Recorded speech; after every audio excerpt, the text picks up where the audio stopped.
எப்படி தெரியலையா? இப்ப தெரியுதா? இல்லைங்க. இல்லைங்கய்யா. இல்ல தெரியலையா? இப்ப தெரியுதுங்க. இப்ப தெரியுதுங்கய்யா. அருமை அருமை அருமை அருமை.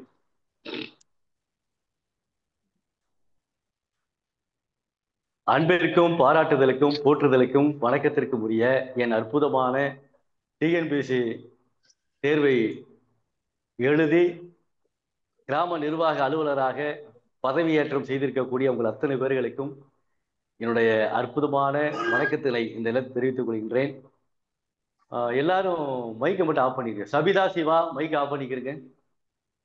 சபிதா சிவா மைக் ஆஃப் பண்ணிக்கிறேங்க. ஒளி வாங்கிய அணைத்து விடுமாறு அன்போடு கேட்டுக்கொள்கிறேன்.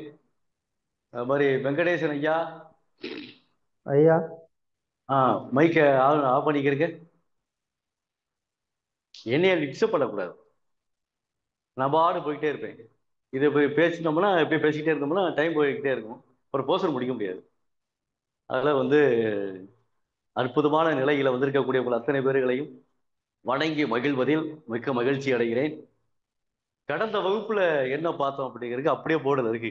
நான் திருத்தவே இல்லை. அப்படியே பார்த்தீங்களா? ஈறு போதல் என்ற விதிப்படி மை விதிக்கிட்டு இதெல்லாம் நடத்தலாம். அடுத்து இடையுறம் ஈயாதல் நடத்தலாம். நான் இருக்குங்களா? அதுல நான்மதின்னு ஒருத்தர் கேட்டிருந்தாரு. அது அப்படியே இருக்கு, போர்டில் இருக்குன்னு தொடவே இல்லை. வேற வகுப்புக்கும் நடத்தவும் இல்லை. இப்ப நான்மதி என்று சொல்லக்கூடிய இந்த விதியை யார் சொல்லுவார்? ஹோம்ஒர்க்கா கொடுத்திருந்தேன். யார் சொல்லலாம்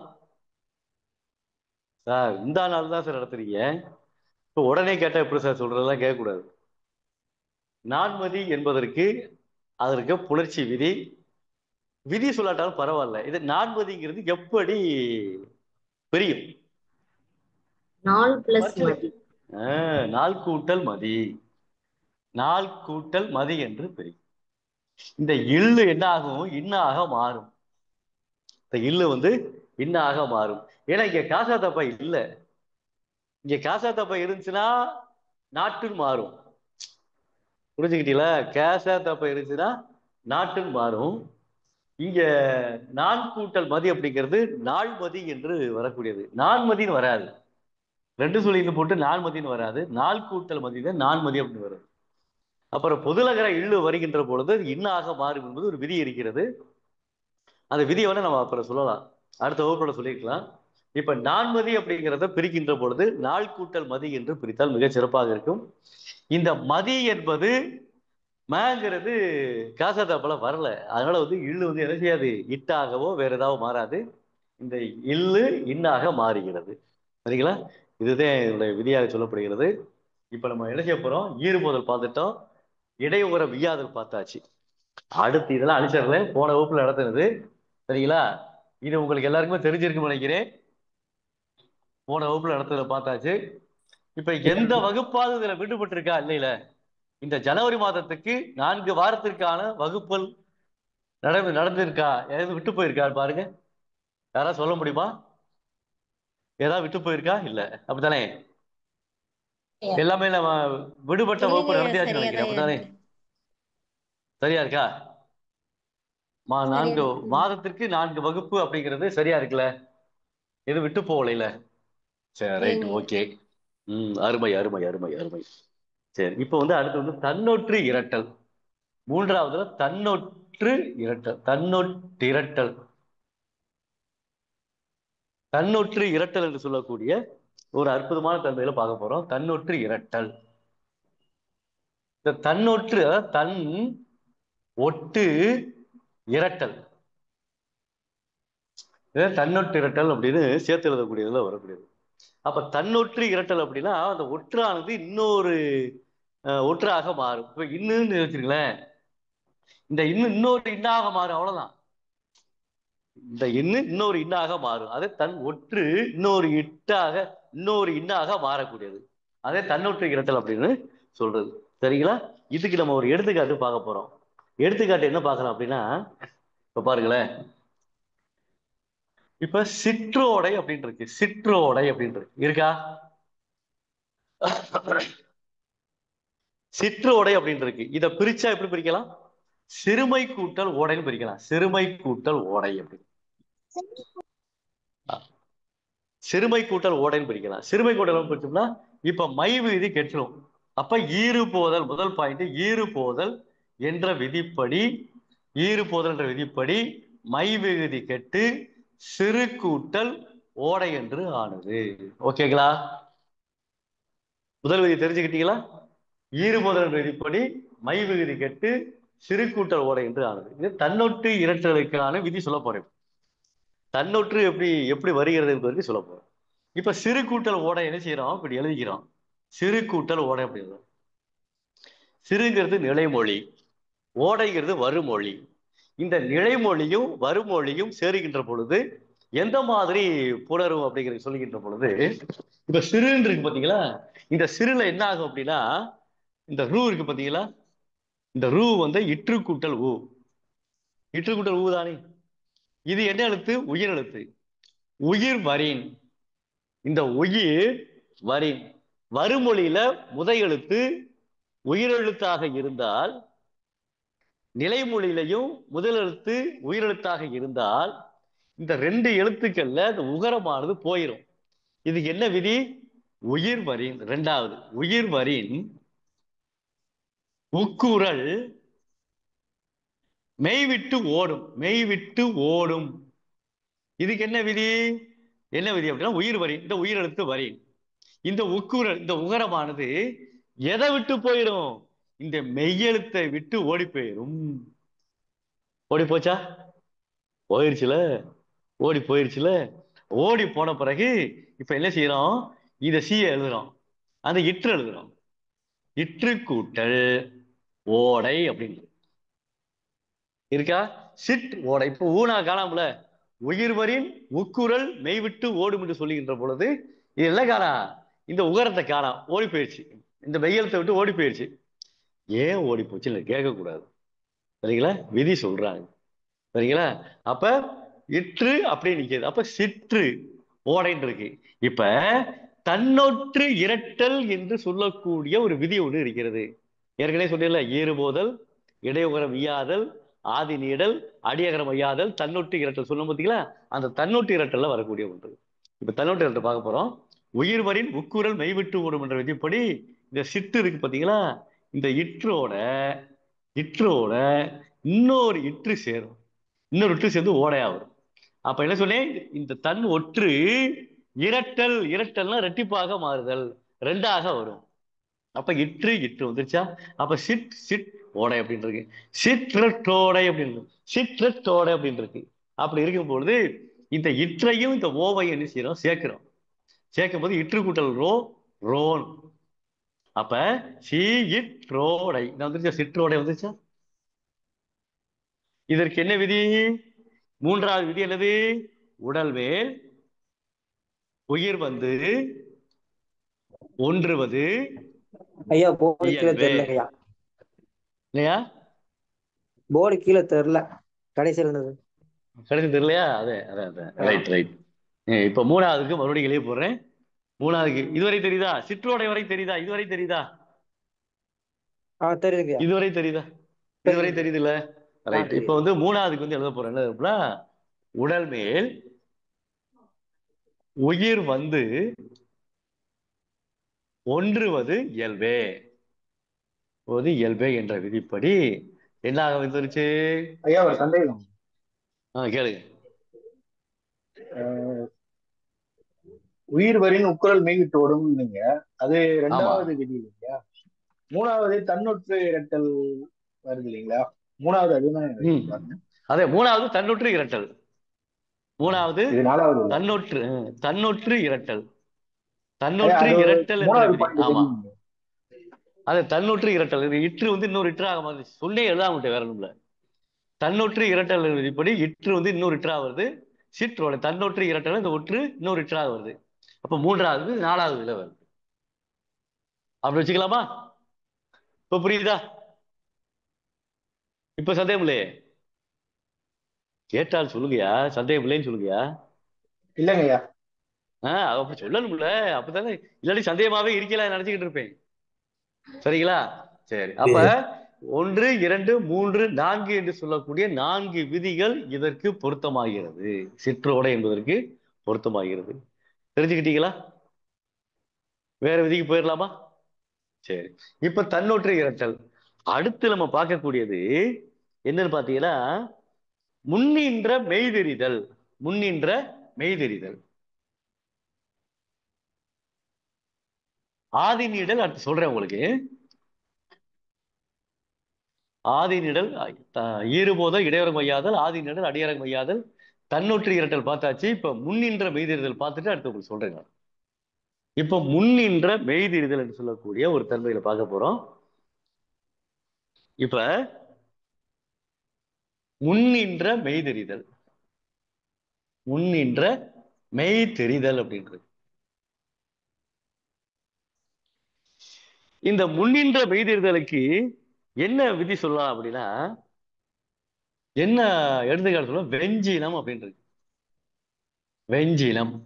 வெஞ்சினம்னா அதிகமான கோபம். வெஞ்சினம் என்னது? அதிகமான கோபம். இப்ப வெஞ்சனம் சொல்றாங்களே, வெஞ்சனம். வெஞ்சனம்னா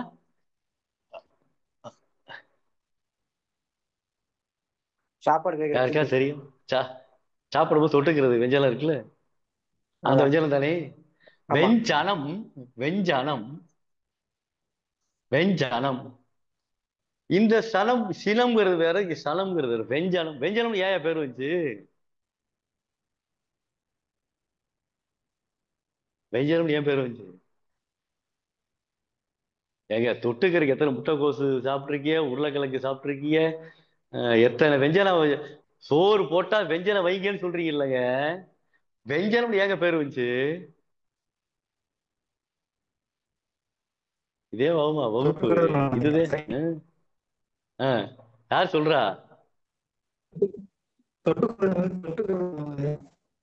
தொட்டுக்கிறதுக்கு அதே தொட்டுக்கிறதுக்கு வெஞ்சனம் ரைட்டு. வெஞ்சனம் ஏன் பேர் வச்சு? எத்தனை தடவை வெஞ்சனம் வெஞ்சனம் வைங்க வெஞ்சனம் வைங்கன்னு கேட்கறீங்க, என்னைக்கா யோசிச்சீங்களா? வெஞ்சனம்னு யாருக்கா யோசிச்சீங்களா? யாருமே யோசிக்கல, அப்படித்தானே. வெந்த அனம்.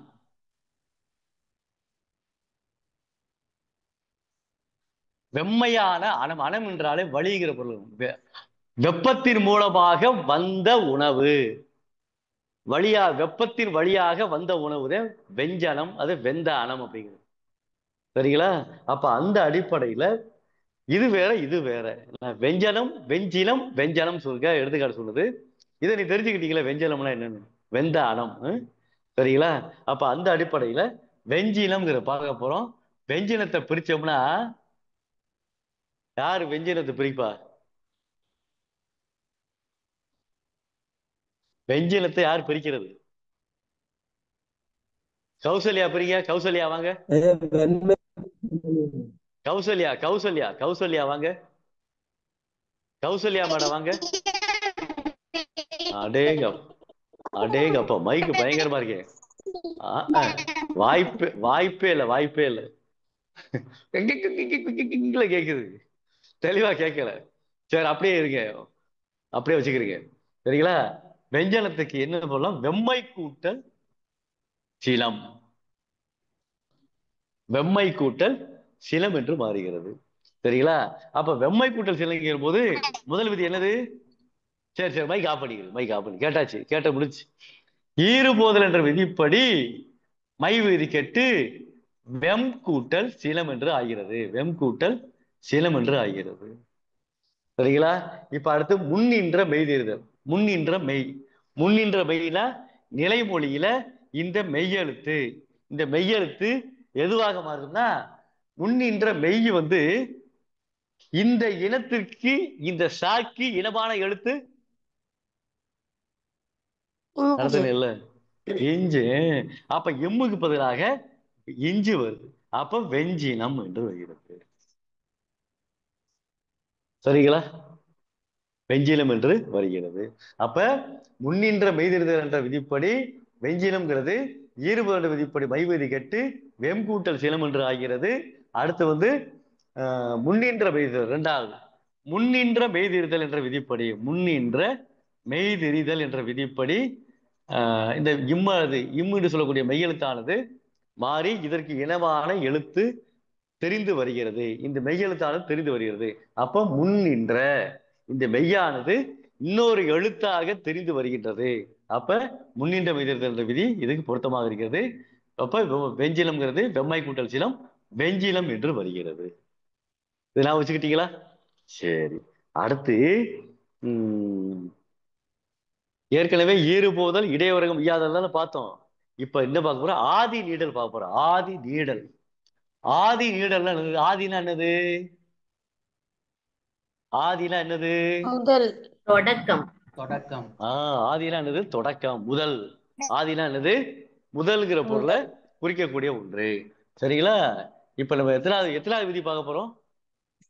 ஐந்தாவது விதிங்க. ஐந்தாவது விதி.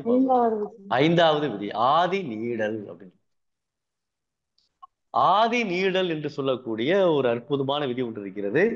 ஆதினா முதல் என்று பொருள்படும். ஆதி என்றால் முதல் என்று பொருள்படும். அகர முதல எழுத்தெல்லாம் ஆதி பகவன் முதற்றே உலகு சொல்றோம்ல.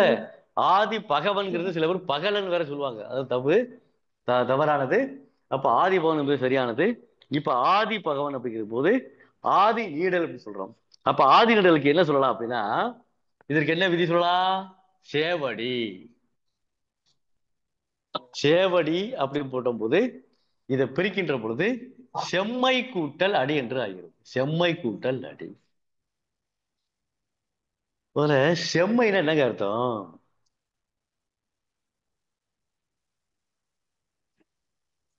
யார் சொல்லுவா? செம்மை தூய்மை தூய்மை தூய்மையா? தூய்மையா? தூய்மை சிறப்பா இருக்கு. சிறப்பா? சிவப்பு நிறத்துல இருக்கிறது. சிவப்பு நிறத்துல இருக்கு. சிவந்த. செம்மை என்றால் சிவந்த. சிவந்த அடி சேவடி. ஐயா யாரையா பேசுறது? தயவு செய்து யாருன்னு சொல்லுங்களே. யாராவது எனக்கு தெரியல. யார் மைக் ஆன் பண்ணி பேசுறாங்களோ அவங்களுக்கு தூக்கி விட்டுருவோம். பலதாரம் சொல்லிட்டு இருக்கேன். இப்படி கேட்காம என்னங்க அர்த்தம்? மைக் ஆஃப் பண்ணிட்டு என்ன வேணாலும் பேசுங்க. மற்றவரும் பாதிக்கப்படுறாங்களா இல்லையா? முதல்ல நான் பாதிக்கப்படுறேன்ல, அதை யோசிக்கிறேன்ல. ஏன் காதே போகுதுல்ல, அதனால சொல்றேன். சரிங்களா? அப்ப சேவடி அப்படிங்கிறது செம்மை கூட்டல் அடி. செம்மை என்றால் சிவந்த. செம்மைக்கு நம்ம அடிக்கடி என்ன வார்த்தை சொல்லுவோம்? பேச்சு வழக்கு சொல்லுங்க வைப்போம். ஒரு பையனா இருந்தா ஒரு பொண்ணை பார்த்த உடனே புண்ணு ரொம்ப செம்மையா இருக்கடாங்கிறாள்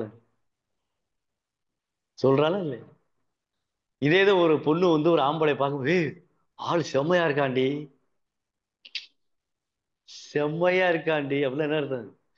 செம்மை என்றால் சிறப்புங்கிற பொருளையும் குறிக்கும், இன்னொன்று சிவந்தங்கிற பொருளையும் குறிக்கும்.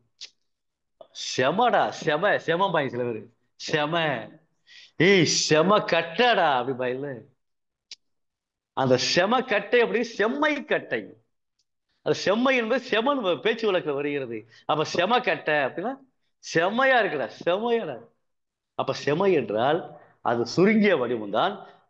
செம்மை என்பது சுருங்கிய வடிவம் செம. இப்ப செமையா இருக்குன்னு சொல்றோம். அப்ப செம்மை என்றால் சிறப்புங்கிற பொருளை குறிக்கக்கூடியது. அப்ப அந்த அடிப்படையில் சேவடி அப்படின்னா செம்மை கூட்டல் அடி சேவடி அப்படி சொல்லியாச்சு.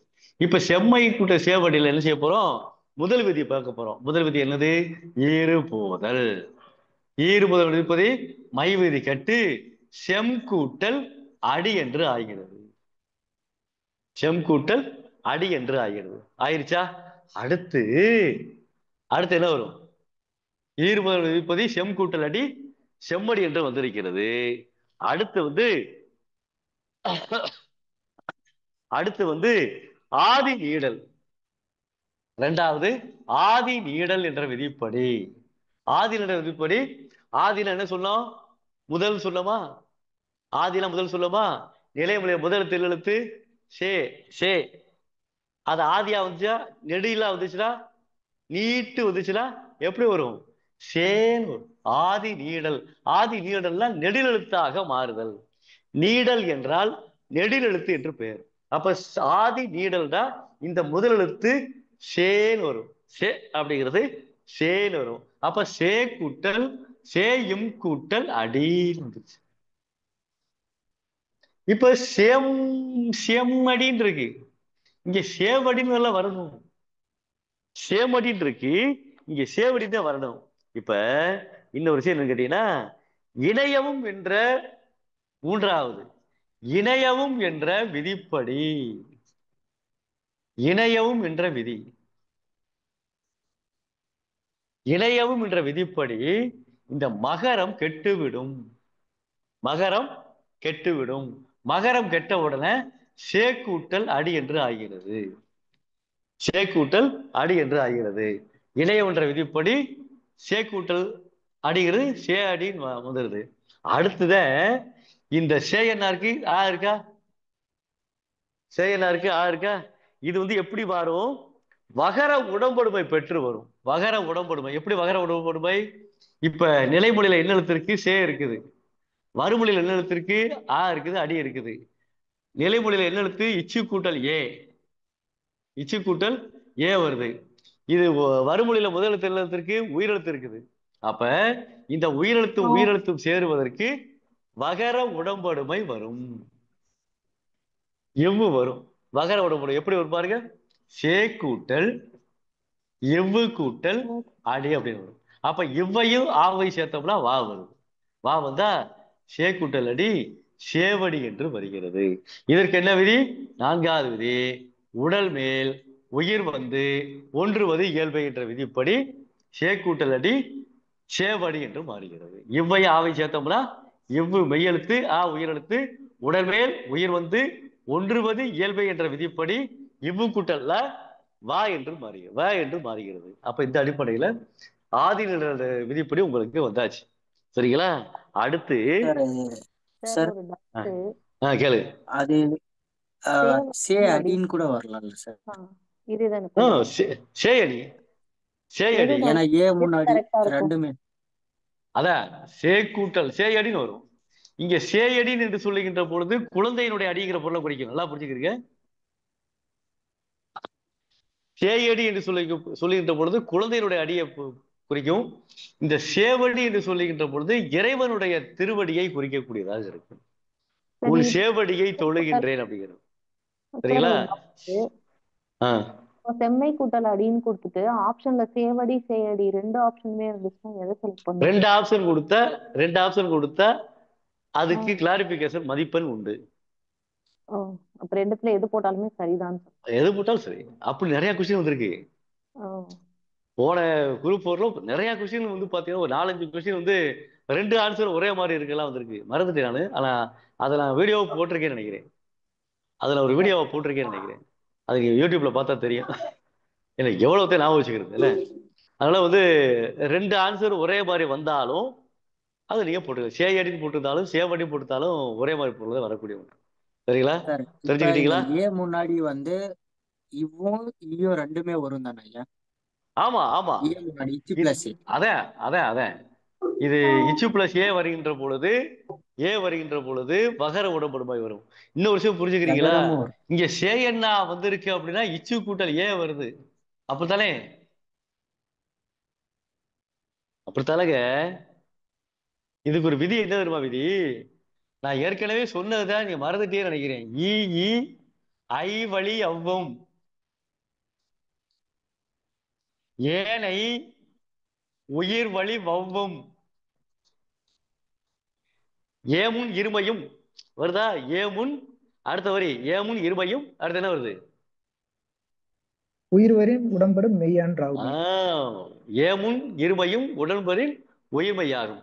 அப்ப சேயடி என்று கொடுத்தாலும் சேவடி என்று கொடுத்தாலும் சேயடி என்பதையும் சேவடி என்பதையும் ஒரு சேர கொடுக்கப்பட்டிருந்தால் நீங்க ரெண்டுல ஏதாச்சும் ஒரு ஆன்சர் பண்ணாலும் உங்களுக்கு மதிப்பெண் கண்டிப்பாக உண்டு. சரிங்களா. அப்புறம் ஏஎன்டா கண்டிப்பா வந்தாலுமே நீ என்ன செய்யலாம், சேவடி என்று போடலாம் சேயடி என்று போடலாம். இரண்டுமே உங்களுக்கு வந்துருச்சுன்னா அது மாதிரி பண்ணிக்கிறேன். சரிங்களா. சரி, வேற எதுவும் சந்தேகம் இருக்கா? சந்தேகம் இருக்குங்களா? அடுத்தது போயிடலாமா? மூன்றாம் சொல்லுங்க. மூன்றாவது எப்படி பெரிய எதுங்க, இடப்புறமா, இடது கூட்டல் புறம் இடப்புறம். இடம் கூட்டல் புறம் கொடுத்துருக்காங்க. அப்ப தப்பு, பதில் தப்பு தான் அது. அதான் தப்புதான். இடம் கூட்டல் புறம், இடப்புறம் தலையா வரும். இடப்புறம். இடது கூட்டல் புறம், இடப்புறம். இடப்புறம்னு வராது. சரிங்க. இடது கூட்டல் புறம், இடப்புறம். வலது கூட்டல் புறம், வலப்புறம். சரிங்களா? சரி. வேற எதுவும் வேற சந்தேகம் இருக்கா? சீர் இளமை எப்படி பிரியும்? அது டவுட்டா இருக்கு. சீரிழமைக்கு அதாவது புத்தகத்துல கொடுத்திருக்கிறது சீர்மை கூட்டல் இளமைன்னு கொடுத்திருக்கிறாங்க. நல்லா புரிஞ்சுக்கிறீங்க. சீர்மை கூட்டல் இளமைன்னு கொடுத்திருக்கிறாங்க. ஆனா விதிப்படி சீரிழமை தான் வரணும். சீர்மை இளமைன்னு வராது. ஆமா, சீர்கூட்டல் இளமை தான் சீரிழமை. பாருங்க, சீரிழமை திறவியந்து செயல் மறந்து வாழ்த்துதுமே. அப்ப அந்த இடத்துல வந்து சீர்மை தான் கொடுத்துருக்கு. சீர்மை கொடுத்திருக்கிறாங்க. எல்லா புத்தகத்திலுமே சீர்மை கூட்டல் இளமை தான் கொடுத்திருக்கிறாங்க. ஆனா சீர்கூட்டல் இளமை என்பதுதான் முழுமையான இலக்கணம். சீர்மை கூட்டல் இளமைக்கு நீங்க போட்டீங்கன்னா ஈறுபோதல் என்ற விதிப்படி மை விதி கெட்டு உடல் மேல் உயிர் வந்து ஒன்றுவது இயல்பு என்ற விதிப்படி சீரிழமைன்னு வரலாம். இரு கூட்டல் ஈய சேர்த்தோம்னா ரீ வருது.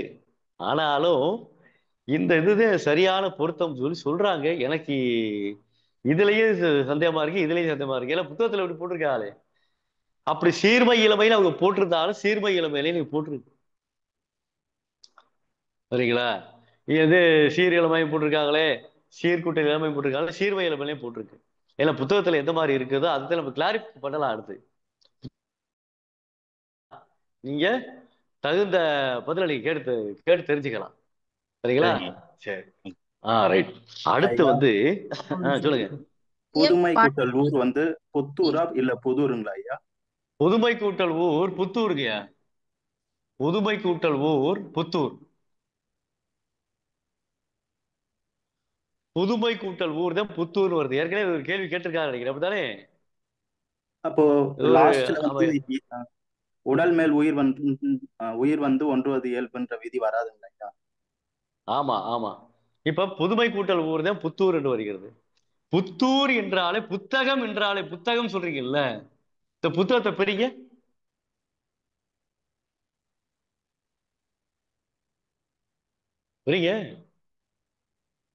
புதுமை கூட்டல் அகம். புதுமை கூட்டல் அகம். அப்ப புத்தகம் என்பதை பிரிக்கின்ற பொழுது புத்தூர் என்பதையும் என்ன செய்யலாம்? புதுமை கூட்டல் ஊர்னு பிரிக்கலாம். புதிய கூட்டல் ஊர்னு வராது. புதுமை கூட்டல் ஊர் என்பதுதான் சரியான. சரிங்களா? தமிழா ஐயா? எதுயா? புத்தகம்ன்றது தமிழா, நூல்ன்றது தமிழாயா? அல்லாது புத்தகம் என்பதும் நூல் என்பதும் தமிழ் சொல்லுதான். சமஸ்கிருதம் சொல்றாங்க. அதான் புத்தி கூட்டல் அகம், புத்தியை தரக்கூடிய அகம்னு சொல்லுவாங்க. புதிய புதிய இப்படி ஒயிட் போர்டு யாருக்கு ஆன் பண்ணது? இது ஒரு பொழப்பாங்க டெய்லி. யார் ஆன் பண்ணிடுறா? இல்லாட்டி வராதீங்க, கிளாஸுக்கு வராதீங்க. சம்மந்தம் இல்லாம ஒரு ஆன் பண்ணிட்டு இருக்கீங்க. மைக் ஆஃப் பண்ண சொல்ல ஆஃப் பண்றதவர் மைக் பேசிட்டே தேவைப்படும். சரிங்களா? சரி, ரைட். அடுத்து ஆதி நிழலுக்கு அடுத்து என்ன வருது? சொல்லுங்க. வல்லுருவம் எப்படிங்க ஐயா பிரிக்கிறது? வன்மை கூட்டல் உருவமா? சரிங்க ஐயா.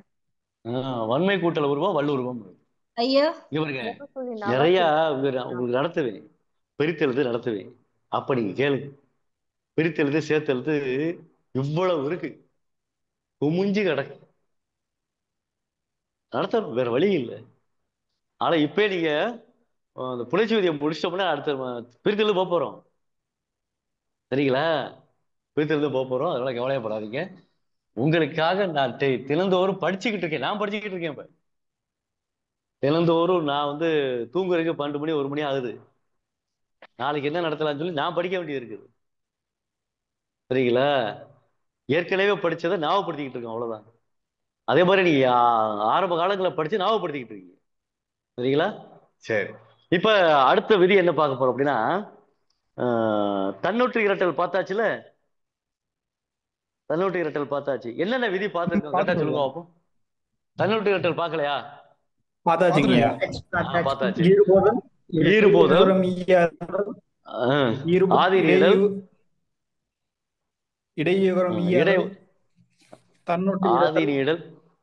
முன்னின்று மெய்பிரிதல், ம் ஆதி நீடல். அவ்வளவுதாங்க பார்த்துருக்கீங்க. ஐயா. அடுத்து அடியகரம் ஐயாதல். ஆறாவது தானே? ஆறாவதா? ஆமாங்க ஐயா. அடியகரம் ஐயாதல். அடியகரம் ஐயாதல் என்று சொல்லக்கூடிய ஒரு விதி ஒன்று இருக்கிறது. இதுக்கு தான் என்ன செய்ய போறோம்? ஒரு அற்புதமான விதியை பார்க்க போறோம். சரிங்களா?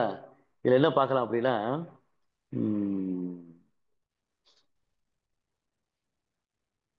அடியகரம் ஐயாதல் அப்படிங்கிற போது பைன் நிலம் அப்படின்னு இருக்கு. பைன் நிலம், பைன் நிலம் இதெல்லாம் கேட்பாங்க. கண்டிப்பா ஒரு பரீட்சைக்கு வருது. பைன் நிலம் கேட்பாங்க. அதை பிரிக்கின்ற பொழுது பசுமை கூட்டல் இனம். பசுமை கூட்டல் நிலம்.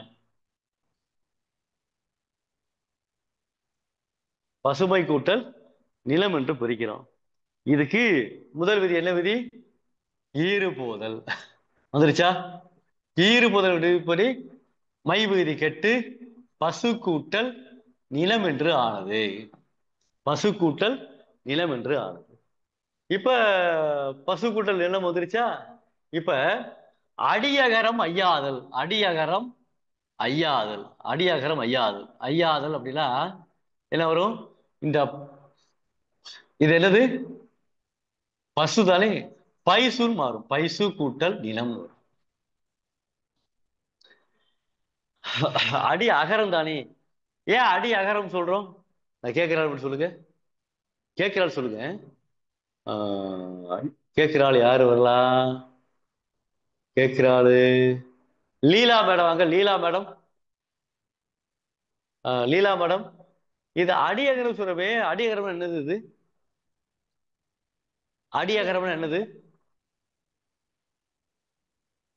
அடியகரம் என்னது? பிரிச்சா இச்சு பிளஸ் ஊட்டுங்களா? இங்க இச்சு பிளஸ் ஊட வருது. முன்னால பாவ பிரிச்சா என்ன வரும்? இப்பு கூட்டல் ஆ. இப்பு கூட்டல் ஆ வருதா? இப்பு கூட்டல் ஆ வருதா? அடி அகரம், இந்த பால் இருக்கக்கூடிய அகரம் எதாக மாறும்? ஐயாக மாறும். ஐ. அப்ப இப்பு கூட்டல் ஐ பை வந்துருச்சா? சரிங்களா? மைக் ஆஃப் பண்ணிக்கிறீங்க. அப்ப ஈறுபதல் இருப்பது பசு கூட்டல் ஊன் என்று ஆனது. ஈறுபதல் இருப்பது பசு கூட்டல் நிலம் என்று ஆனது. அடுத்து அடியகரம் ஐயாதல். அடியகரம் பைசு கூட்டல் நிலம் என்று ஆனது. அடுத்து பைசு கூட்டல் நிலம் என்று ஆனது. அடுத்து இணையவும் என்றதனால் ஒரு விதி வருது. இணையவும் என்றதனால், இணையவும் என்றதனால் சகரம் கெட்டுருமா? சகரம் இணையவும் என்றதனால், இணையும் என்ற விதியினால் இணையவும் என்ற விதியினால் இந்த சூவானது கெட்டுவிடும். சகரமானது கெட்டு விடுகிறது. எப்படி கெட்டு விடுகிறது அப்படின்னா, சகரத்தோடு கெட்டுறது. சகரம் கெட்டுருமா? ஏன் சகரம் கெடும் என்ற கேட்கக்கூடாது. இப்ப இணையவும் என்ற விதிப்படி அந்த சகரம் கெட்டு பை கூட்டல் நிலம் என்று ஆனது. பை கூட்டல் நிலம் என்று ஆனது. அடுத்து என்ன விதி வருது? அடுத்து என்ன விதி வரும் சொல்லுங்க பாப்போம். தன்னொற்று இரட்டல். தன்னொட்டு இரட்டலா வரும். தன்னொட்டு இரட்டல் இனமிகள். அருமை. இனமிகள் என்ற விதி. இனமிகள் என்ற விதிப்படி இந்த நாக்கு இணை எழுத்து என்ன எழுத்து? இணையான எழுத்து இந்து. அப்ப பை நீளம். பை நீளம் என்று ஆனது. இந்த நகரத்திற்கு இணையான ஒற்றெழுத்து இந்து. அப்ப என் பை நீளம் என்று ஆனது. சரிங்களா? முதல்ல ஈறுபதல் வைவிதி கேட்டு பசு கூட்டல் நிலம் என்று ஆனது. அடியகர மையாத என்ற விதிப்படி வாங்கிறது எதா வருது? பைசு மாறுது. இணையம் என்ற விதிப்படி பை கூட்டல் இனம் என்று ஆனது. இந்த பை கூட்டல் இனம் என்ற விதிப்படி இந்த நகரத்திற்கு இணையான இந்து பை நிலம் என்று ஆனது. சரிங்களா? இதுதான் இந்த விதி. இங்க பாருங்க, இந்த விதி எதற்காக நடத்துறீங்கிற முக்கியமா தெரிஞ்சுக்கிறீங்க. பிரித்தெழுது சேர்த்தெழுது வருது பாத்தீங்களா? அதுக்குத்தான். நீ பிரித்தெழுது சேர்த்தெழுது வருகின்ற போது டக்கு டக்கு டக்கு டக்குன்னு போயிட்டே இருக்கணும். அந்த இடத்துல நம்ம திணறிக்கிட்டு இருக்க கூடாது அப்படிங்கிறது. அதை இந்த புணர்ச்சி விதம் முடிச்சு விடுறது. சரிங்களா? அப்ப அந்த அடிப்படையில அடியகரம் ஐயாதல் பார்த்தாச்சு, முன்னின்ற மெய்தறிதல் பார்த்தாச்சு, இனமிகள் இணையவும் பார்க்க போறோம். இப்ப இனமிகள்ங்கிற தனியா வரும்போது இனமிகள்ங்கிற பார்த்திருக்கோம். அடுத்து இனமிகளுக்கு பார்க்க போறோம். பார்த்துருவோமா? அடுத்து 7வது இனமிகள் என்ற விதி ஒன்று இருக்கிறது, அதையும் பார்த்துருவோம். ஏழாவது தானே? 7வது தானே? ஆமாங்க ஐயா. சரி சரி. 7வது இளமிகள் என்ற விதி இருக்கிறது. இளமைகள் பார்த்துருவோமா? இந்த இளமைகளுக்கு என்ன சொல்லலாம் அப்படின்னா, இப்ப பெருங்களிறு அப்படின்றது. பெருங்களிறு பெருங்களிறு இருக்கா? இந்த பெருங்களிரை பிரிச்சா என்ன வரும்? பெருமை கூட்டல் களிறு. பெருமை கூட்டல் களிறு. இந்த களிறு என்ன அர்த்தம்? யானை. சொல்லுங்க. யானை. யானை சொல்லிட்டீங்களா? யானை யானை யானை யானை. கரினா எதை குறிக்கும்? கரினா எதை குறிக்கும்? கரி பிடினா எதை? பிடினா எதை குறிக்கும்? குறிக்கும். மந்திங்கிறது என்னது? பெண் குரங்கையா. பெண் குரங்கு. கடுவன்கிறது என்னது? ஆண் குரங்கையா. ஆண் குரங்கு. இதெல்லாம் கேட்பாங்க, இதெல்லாம் கண்டிப்பா கேட்பாங்க. உங்களுக்கு இது நடத்தும் போது நடத்துறேன். இது மரபு பெயர்கள் இருக்கு பாத்தீங்களா? ஆடு கத்தும், மாடு அழைக்கும், இதெல்லாம் வருது பாத்தீங்களா? கிளி பேசும், இதெல்லாம் இருக்கு பாத்தீங்களா? அது மரபு சொற்கள் வரும்போது சூப்பரா இருக்கும். எல்லாத்தையும் நடத்தி கொடுக்கும். சரிங்களா? சரி. இப்ப பெருங்களிறு அப்படிங்கறத எப்படி செய்யறோம்? பிரிக்கிறோம். எப்படி பிரிக்க போறோம் அப்படின்னா, பெருமை கூட்டல் களிறு பிரிச்சாச்சு. பிரிச்சாச்சுல? பிரிச்ச பிறகு எப்படி ஆகுது? மை விதி கெடுதா? மை விதி கெட்டுருச்சு. கெட்ட பிறகு என்னது? முதல் விதி ஈறு போதல். ஈறு போதல் என்ற விதிப்படி பெருக்கூட்டல் களிறு என்று ஆனது. பெருக்கூட்டல் களிறு என்று ஆனது. அப்புறம் இந்த இளமிகள். இளமிகள் ரெண்டு விதி தான். 2வது விதி இளமிகள், அவ்வளவுதான். 2வது விதி இளமிகள். இளமிகள் விதிப்படி இந்த களிறுல கா இருக்கு பாத்தீங்களா? காக்கு இணையான ஒரு எழுத்து நான் சொல்ல கேட்கணும், நீங்க சொல்லணும். மோகன பிரியா மேடம் வாங்க. யார் சொல்லாதீங்க. மோகன பிரியா மேடம் வாங்க, மைக் ஆன் பண்ணுங்க. ஆமா பண்ணிட்டீங்களா? இப்ப இனமிகள் விதிப்படி என்ன வரும்? இங்கு வருங்க ஐயா. காக்கு இணையான எழுத்து இங்கு. காக்கு இணையான எழுத்து இங்க. இந்த காக்கு இணையான எழுத்து எங்கு? களிறு. பெருங்களிறு. ஏற்கனவே இணை எழுத்துக்கள் நடத்திட்டானா உங்களுக்கு? நடத்திட்டீங்க ஐயா. நடத்திட்டேன்ல? சரி. அதுல அந்த இணை எழுத்துக்கள் நடத்திக்கிட்டு இருக்கும் போதே அந்த மெய்யெழுத்துக்களை வரிசையா யாருக்கு சொல்ல தெரியுமா? மெய்யெழுத்து வரிசையா சொல்லிடுவீங்களா? மோகனப்பிரியா அப்படியே மெய்யெழுத்து வரிசையா சொல்லுங்க. இக்கு இங்கு இச்சு இட்டு இன்னு இந்து இப்பு இம்மு இ இர் இல் இவ் இன். 3 எழுத்த விட்டுட்டியே. பரவாயில்ல, பரவாயில்லைங்கிறது. இது பெரிய விஷயம்லாம் கிடையாது. அது எப்படி எளிதாக சொல்லலாம் அப்படிங்கிறதுக்கு ஒரு விதி மட்டும் சொல்லி கொடுத்துட்றேன். அதை நீங்க உங்க பிள்ளைகளுக்கு சொல்லி கொடுத்துருங்க. உங்க பிள்ளைகளுக்கு நீங்க சொல்லி கொடுத்துருங்க. மெய்யெழுத்த வரிசையா சொல்லுங்க. ஆமா, கசட தப்பற வச்சு சொல்லுங்க. இப்போ வள்ளினம் கசட தப்பற இருக்கா? கசட தப்பற ஞான நமன யரல வழல அப்படின்றது. இது பூரா என்ன எழுத்துக்கள்? உயிர்மை எழுத்துக்கள். இது வல்லினம், இது மெல்லினம், இது இடையினம். இருக்கா? இப்ப என்ன செய்ய போறோம் அப்படின்னா, மேல புள்ளி வைக்க போறோம். புள்ளி வச்சாச்சா? புள்ளி வச்சாச்சு. இப்போ மேல புள்ளி வச்சாச்சு. புள்ளி வச்ச பிறகு என்ன எழுத்தாக மாறுது? மெய்யெழுத்தாக மாறுகிறது. சரி, மெய்யெழுத்த வரிசையா சொல்ல தெரியணும், வேற ஒண்ணுமே இல்லை. சொல்லிடுவோம் பாருங்க. இக்கு எங்கு, இச்சு இஞ்சு, இட்டு இன்னு, இத்து இந்து, இப்பு இம்மு, இ இர் இல் இவ் இல் இல் இற்று. கசடத்தை பற ஞன நம்மன எரள வளல என்று சொல்லக்கூடிய இந்த மூன்றை எழுதிக்கிறீங்க. இந்த வள்ளியிலும் மெல்லிலும் இடையிலும் ஏன் சொல்றோம் தெரியுமா?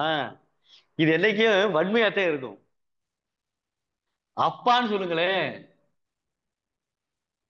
இப்ப என்ன எழுத்து? வள்ளி எழுத்து தானே.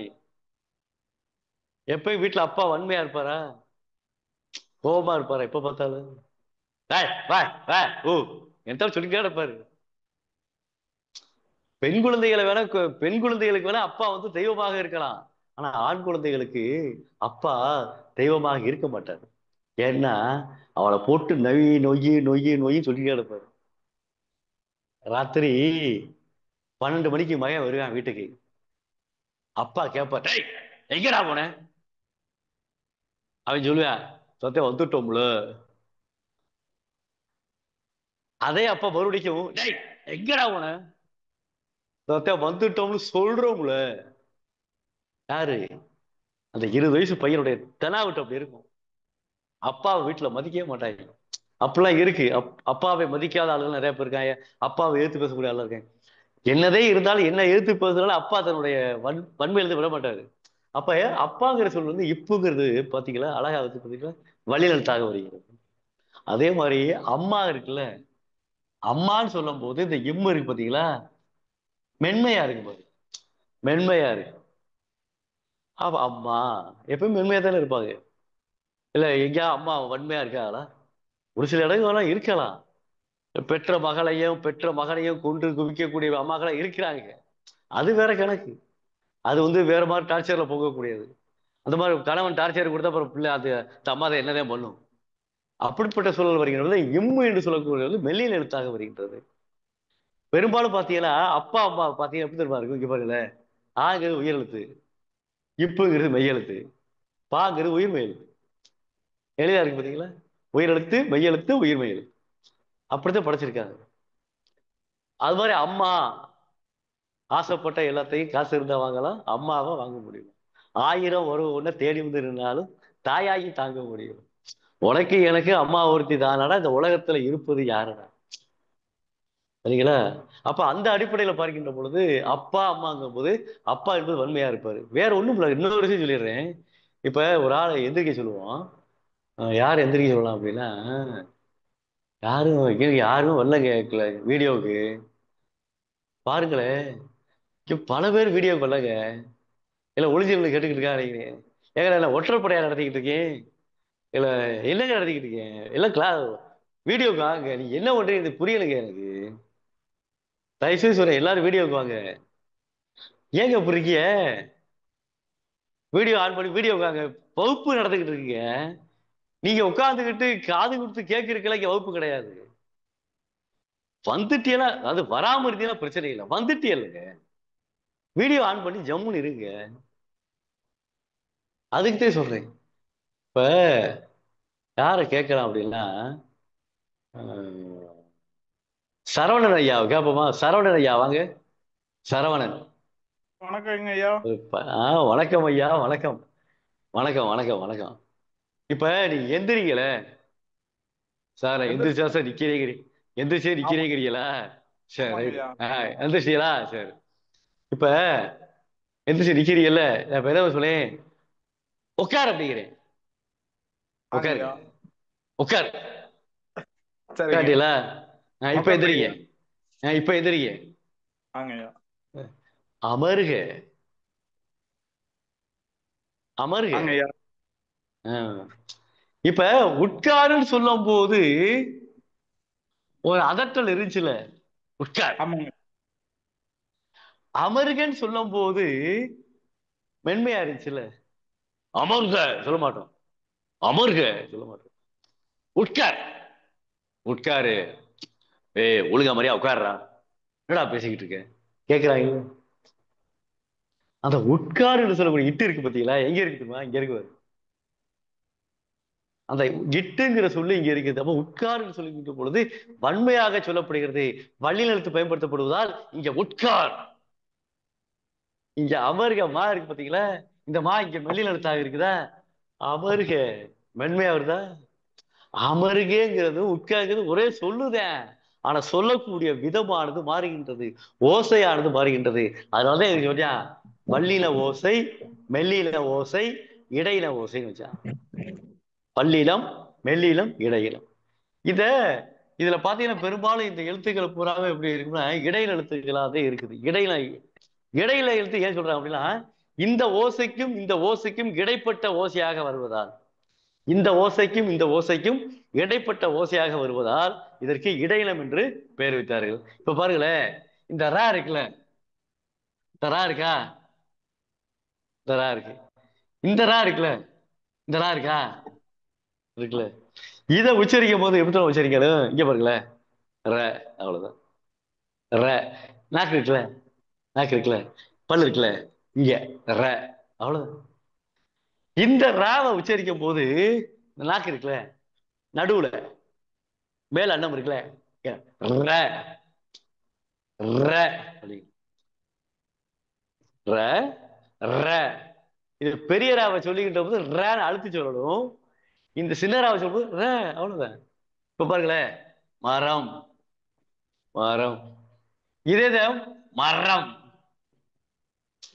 பாத்தீங்களா வித்தியாசம் தெரியுதா உங்களுக்கு? மரம் மரம். இதை கொஞ்சம் அழுத்தி சொல்றோம், இங்க மென்மையா சொல்றோம். அப்ப இந்த இடைநிறுத்துக்களுக்கும் இந்த வழிநிறுத்துக்களுக்கும் என்ன வித்தியாசம் அப்படின்னா ஓசை வித்தியாசப்படுகிறது. அப்படி ஓசையானது வேறுபடுகின்ற பொழுது அதனுடைய மாற்றம் பிறக்கின்றது. சரவணையா வீடியோ ஆஃப் பண்ணிக்கிறீங்க, மைக்கை ஆஃப் பண்ணிக்கிறீங்க, சரிங்களா? சரி. இப்ப ரைட். இந்த அடிப்படையில இதே மெய்யெழுத்துக்களை வரிசையாக சொல்லக்கூடிய அமைப்பு. இப்ப 7வதுல இளமைகள் பார்த்தோமா? அடுத்து என்ன பார்க்கிறது? அடுத்து என்ன பார்க்கிறது அப்படின்னா ஒரே ஒரு விஷயம் சொல்லிடுறேன். இயல்பாகவும் விதியோடும் நிற்கக்கூடிய உயிர் புணர்ச்சி. இயல்பாகவும் ஈறுபோதல், இடையொரு மையாதல், ஆதி நீடல், அடையறு மையாதல், தன்னொட்டு இரட்டல், முன்னின்ற விருதுதல், இளமைகள் இணையமும் பண்பிற்கு இயல்புன்னு சொல்லி ஒரு விதி முடிச்சாச்சு. முடிச்சாச்சுல? முடிச்சாச்சா இல்லையா? முடிச்சாச்சு. இப்ப நம்ம என்ன பார்க்க போறோம்? இயல்பாகவும் விதியினாலும் நிற்கும் உயிரேறு. இயல்பாகவும் விதியோடும் நிற்கக்கூடிய உயிர், நிற்கக்கூடிய உயிரேறு, நிற்கக்கூடிய உயிரேறு பார்க்க போறோம். பார்த்துருவோமா? இயல்பாகவும் விதியோடு இருக்கக்கூடிய உயிரேறு அப்படி போறோம். இதுக்கு ஒரு விதி, அழகான விதி சொல்றாங்க. என்ன விதி அப்படின்னா நன்னூல்ல 165வது விதி வருது. நன்னூல்ல 165வது விதி. இந்த விதியை நான் அடிக்கடி யூடியூப்ல சொல்லிட்டே இருப்பேன், பார்த்துருப்பீங்க. இயல்பிலும் விதியிலும் நின்ற வேணா காலியாச்சா,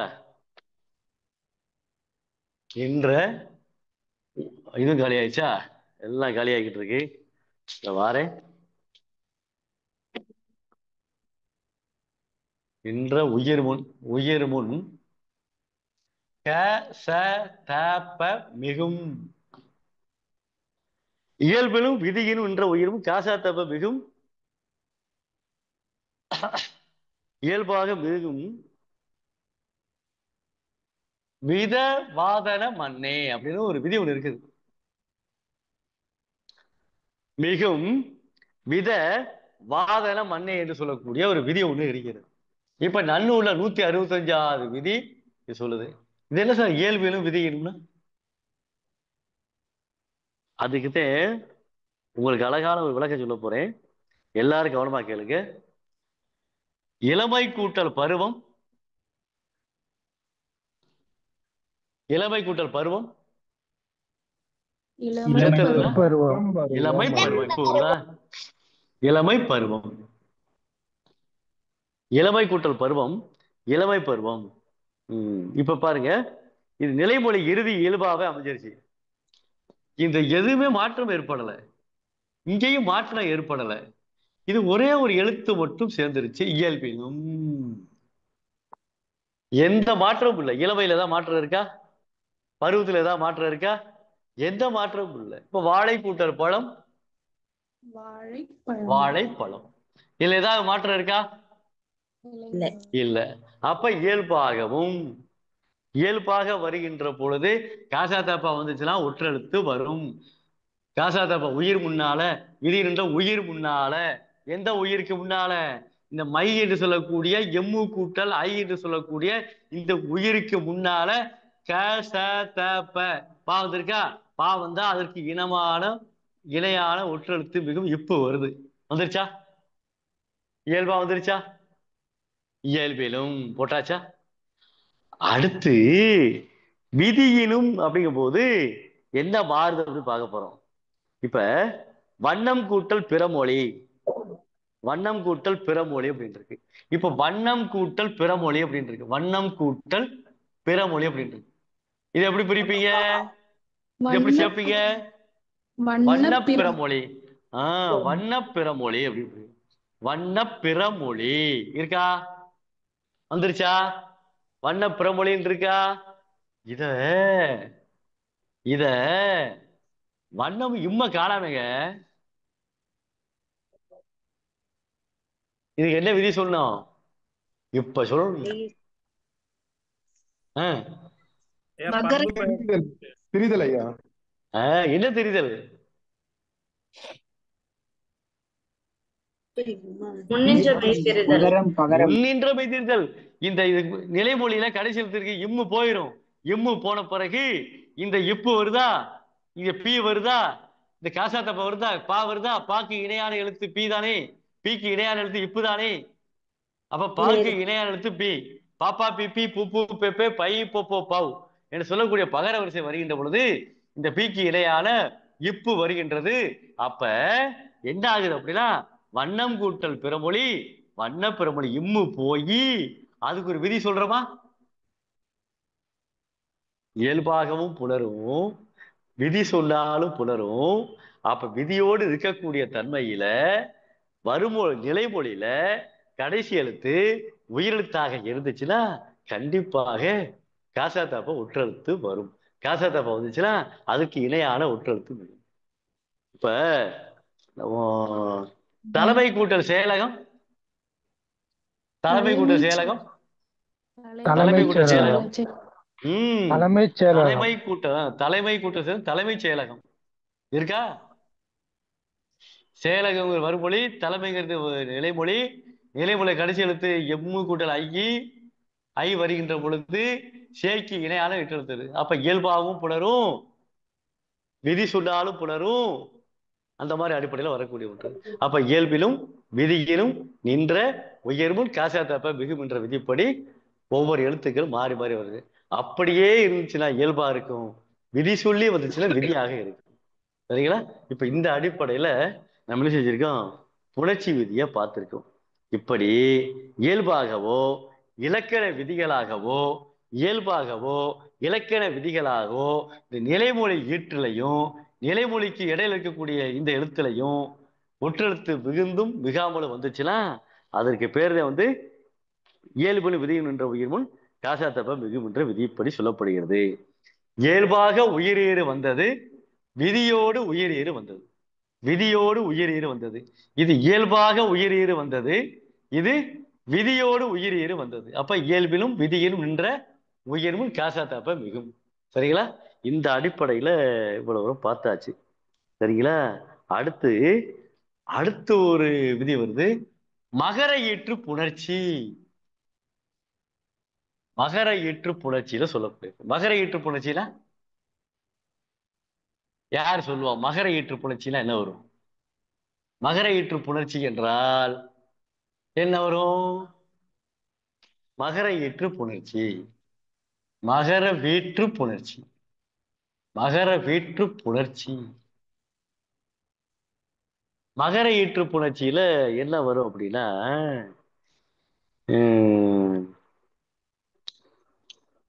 இதுக்கு ஒரு விதி போட்டுருவோமா? மவ்வீறு ஒற்றழிந்து உயிரீறு ஒப்பவும். மவ்வீறு ஒற்றழிந்து உயிரீறு ஒப்பவும் வன்மை கிணவா திரிபவும் ஆகும். வன்மை கிணவா திரிபவும் ஆகும். கிணவா திரிபவும் ஆகும். இது ஒரு நன்னு உள்ள ஒரு விதி. நன்னு உள்ள ஒரு விதி சொல்றேன். இந்த நடுவில் என்ன விதி வரும்னா 219வது விதி. ஆமா, நன்னு உள்ள 219வது விதி. இந்த விதி மவ்வீறு ஒற்றழிந்து உயிரீறு ஒப்பவும் வன்மைக்கு இடமா தெரிவவும் ஆகும். இதுதான் இந்த விதியை நான் அடிக்கடி சொல்லிக்கிட்டே இருப்பேன். இந்த விதியையும் வீடியோல அடிக்கடி சொல்லிட்டே இருப்பேன். இதுலதான் மிஸ்டேக் நிறைய விடுவாங்க. நீங்க இனிமே விட மாட்டீங்க. மிஸ்டேக் வராது, உங்களுக்கு பிழைகள் இனிமே வராது. எப்படிங்கிற பார்க்க போறோம். இப்ப மவ்வீறு ஒற்றழிந்துக்கு மகர ஈற்று சொற்கள் கவனிங்க. மகர ஈற்று சொற்கள், மகர ஈற்று சொற்கள் வருமொழியோடு புணர்கின்ற பொழுது, வருமொழியோடு புணர்தல், வருமொழியோடு புணர்கின்ற பொழுது, மகர ஈற்று சொற்களானது வருமொழியோடு புணர்கின்ற பொழுது மகரம் கெட்டு, மகரம் கெடும், மகரம் கெடும், மகரம் கெட்டு உயிர் ஈராய் நிற்கும், உயிர் ஈராய் நிற்கும், உயிர் ஈராய் நிற்கும். மகரம் கெடும் உயிர் ஈராய் நிற்கும். இந்த உயிர் ஈர் வந்திருக்குல்ல, எடுத்துக்காட்டு சொல்லி கவலைப்படாதீங்க. உயிர் ஈராய் நிற்கும். இந்த உயிர் முதல் மொழியோடு, இந்த உயிர் முதலியோடு முதல் மொழியோடு, உயிர் முதல் மொழியோடு வன்மைக்கு இனவா திரிபவும் ஆகும். இந்த உயிர் மொழியோடு என்ன செய்யுது? உடம்படுமை பெறும், உடம்படு மெய் பெறும், உடம்படு மெய் பெற்று, உடம்படு மெய் பெற்று வல்லின எழுத்து, வல்லின முதல் எழுத்தோடு, எழுத்தோடு புணரும். இது மட்டும் ஒரு ஞாபகமா வச்சுக்கிறீங்க. இந்த டெப்பனேஷன் அவ்வளவு சொல்லணுங்கிற அவசியம் கிடையாது. இருந்தாலும் நான் உங்களுக்கு தெளிவா சொல்லிடுறேன். இப்ப இதுதாங்க விதி. மவ்வீறு ஒற்றெழுத்து உயிர் மகர ஈற்று புணர்ச்சிக்கு வருகின்ற பொழுது எந்த மாதிரிலாம் புணரும் அப்படிங்கிறதுக்கு சொல்ல போறோம். சரிங்களா? இப்ப மரவடி அப்படின்றது இது எப்படி பிரிப்பீங்க? மரம் பிளஸ் அடி. மரம் கூட்டல் அடி. புரிச்சமா? மரம் கூட்டல் அடி புரிச்சமா? புரிச்சாச்சு. மவ்வீறு ஒற்றழிந்து இம்மு போயிடுச்சா? இம்மு போயிடுச்சு. இம்மு போன பிறகு மர கூட்டல் அடின்னு வந்துருச்சு. வந்துருச்சா? வன்மைக்கு இனவா தெரிவவும் ஆகும். மவ்வீறு ஒற்றது உயிரீறு. உயிரீறுனா இந்த நிலைமொழியில உயிரெழுத்து இங்க இருக்கு. இரு கூட்டல் அ இருக்கா? இந்த உயிரீறு இருக்கா? இருக்கின்ற பொழுது இந்த ஆவும் ஆவும் சேருகிறது. ஆவு ஆவு சேருவதற்கு வகர உடம்படுமை வரும். வகர வன்மைக்கு இனமா தெரிவோம் ஆகும், வகரத்திற்கு இனமாக தெரிவோம் ஆகும். அப்ப மரம் கூட்டல் மர கூட்டல் எவ்வு கூட்டல் அடி, இவை ஆவி சேர்த்தோம்னா வா வரும். அப்போ மர கூட்டல் அடி மரவடி என்று ஆகிறது. மரம் வந்துருச்சா? அப்ப இந்த மாதிரி விதி சொல்லி என்ன செய்யறது? மகர ஈற்று புணர்ச்சியில இந்த மாதிரி சொல்லிட்டு வருது. அதே மாதிரி இது ஒரு விதியா சொன்னோம் பார்த்தீங்களா? இப்ப மரம் கூட்டல் கிளை மரக்கிளை, மரக்கிளை என்றான், மரக்கிளை என்றான். அப்ப இந்த வன்மைக்கு இனமா திரிபவும் ஆகும். வன்மைக்கு இனமா இந்த வன்மைய இந்த வல்லின எழுத்துக்கு இனமாக திரிபவும் ஆகுறேன். இந்த மரம் கூட்டல் கிளை இம்மு போயிருச்சு. மவ்வீறு ஒற்றழிந்து உயிரீர் ஒப்பும். இந்த உயிர் ஒப்பு வர்றதுக்கு, இந்த உயிரெழுத்தானது ஒப்பி வர்றதுக்கு இந்த வல்லின எழுத்து என்ன செய்யுது? இந்த கிளை என்று சொல்லக்கூடிய கீ இருக்கு பார்த்தீங்களா? இந்த வல்லின எழுத்து, இந்த வல்லின எழுத்துக்கு இணையான ஒரு ஒற்றெழுத்து வந்து சேரும். அப்ப மரம் கூட்டல் கிளை மரக்கிளை. இதை மட்டும் நான் வச்சுக்கிறீங்க, எல்லாம் நான் வச்சுக்கிறீங்க. மவ்வீறு ஒற்றழிந்து உயிரீறு ஒப்பம் என்ற விதிப்படி எங்கெங்கெல்லாம் மகரச்சொல் வருகின்றதோ அது மாதிரி வரும். அது மாதிரி இடம் மாற்றம் போடுவான், பார்த்திருக்கீங்களா? இடமாற்றம் இது சரியா? இடம் கூட்டல் மாற்றம் எம்மு போயிடும். எம்மு போயிடும். இடமாற்றம் தான் வரும். இடம் மாற்றம் வரக்கூடாது. சரிங்களா? அப்ப அந்த அடிப்படையில இடம் கூட்டல் மாற்றம் இடமாற்றம் என்றுதான் வரும். சரிங்களா? இந்த மாதிரியான விதியையும் நம்ம சொல்லிக்கிட்டே வர்றோம். இப்படி ஏகப்பட்ட புணர்ச்சி விதி இணைந்து நம்ம இடங்கள்ல நிறைய வந்து கொண்டே இருக்கிறது. சரிங்களா? சரி. இப்போ வந்து ஏதாவது வேற சந்தேகம் வருதா? இப்போதைக்கு கேட்டுக்கிறீங்க. கொஞ்சம் தண்ணி குடிச்சுக்கிறேன் நானு. கொஞ்சம் கேளுங்க, அப்படியே கேளுங்க. ஏதாவது யோசிச்சு கேட்க முடியுதா கேளுங்க. சார் திசை பெயர் ஐயா புணர்ச்சி திருவள்ளுவர் ம்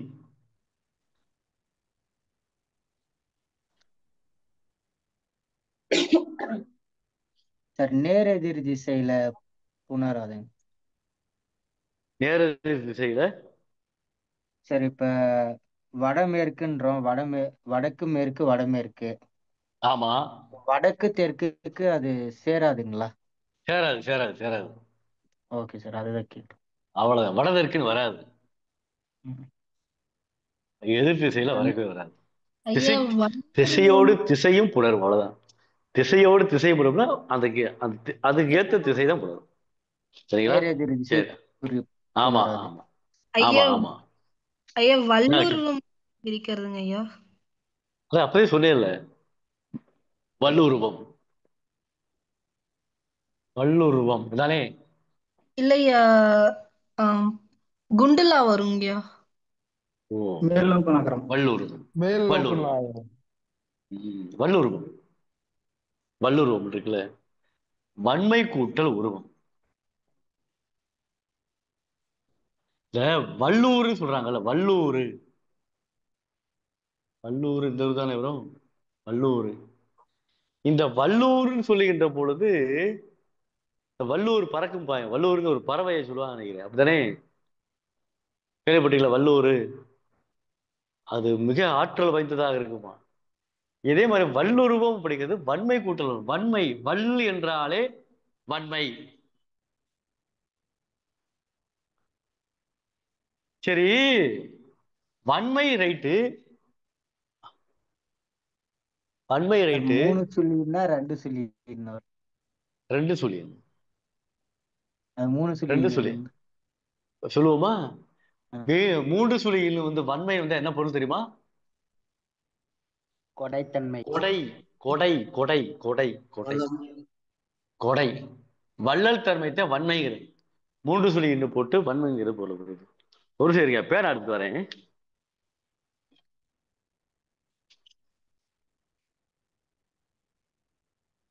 வன்மை கூட்டல் உருவம் அப்படிங்கிறத வல்லுருவம் என்று வருகிறது. இதை நம்ம பிரிச்சு கூட பார்த்துருவோம். நீ திடீர்னு கேட்டதுனால நான் வந்து யோசிக்கல. யோசிக்கிறதுக்கு முன்னாடி யோசிச்சுட்டு பார்ப்போமே, கரண்ட்ல பார்ப்போம் எப்படி நடக்குது பார்ப்போம். பார்த்துருவோங்க. இப்பெல்லாம் கேட்டீங்க, நான் யோசிக்கல, இப்ப யோசிச்சிருவோம். வன்மை கூட்டல் உருவம் வருகிறது ஈறுபோதல் என்ற விதிப்படி மைவிதி கெட்டு வன் கூட்டல் உருவம் என்று ஆகிறது. உருவம் என்று ஆகிறது. இந்த வன் என்பதற்கு வல் என்பது அடிப்படை சொல்.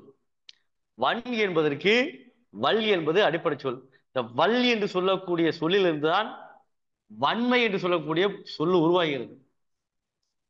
வல், வல்லுனா வல்லமை. வல்லமை தாராயோன் பாரதியார் வென்றார்ல.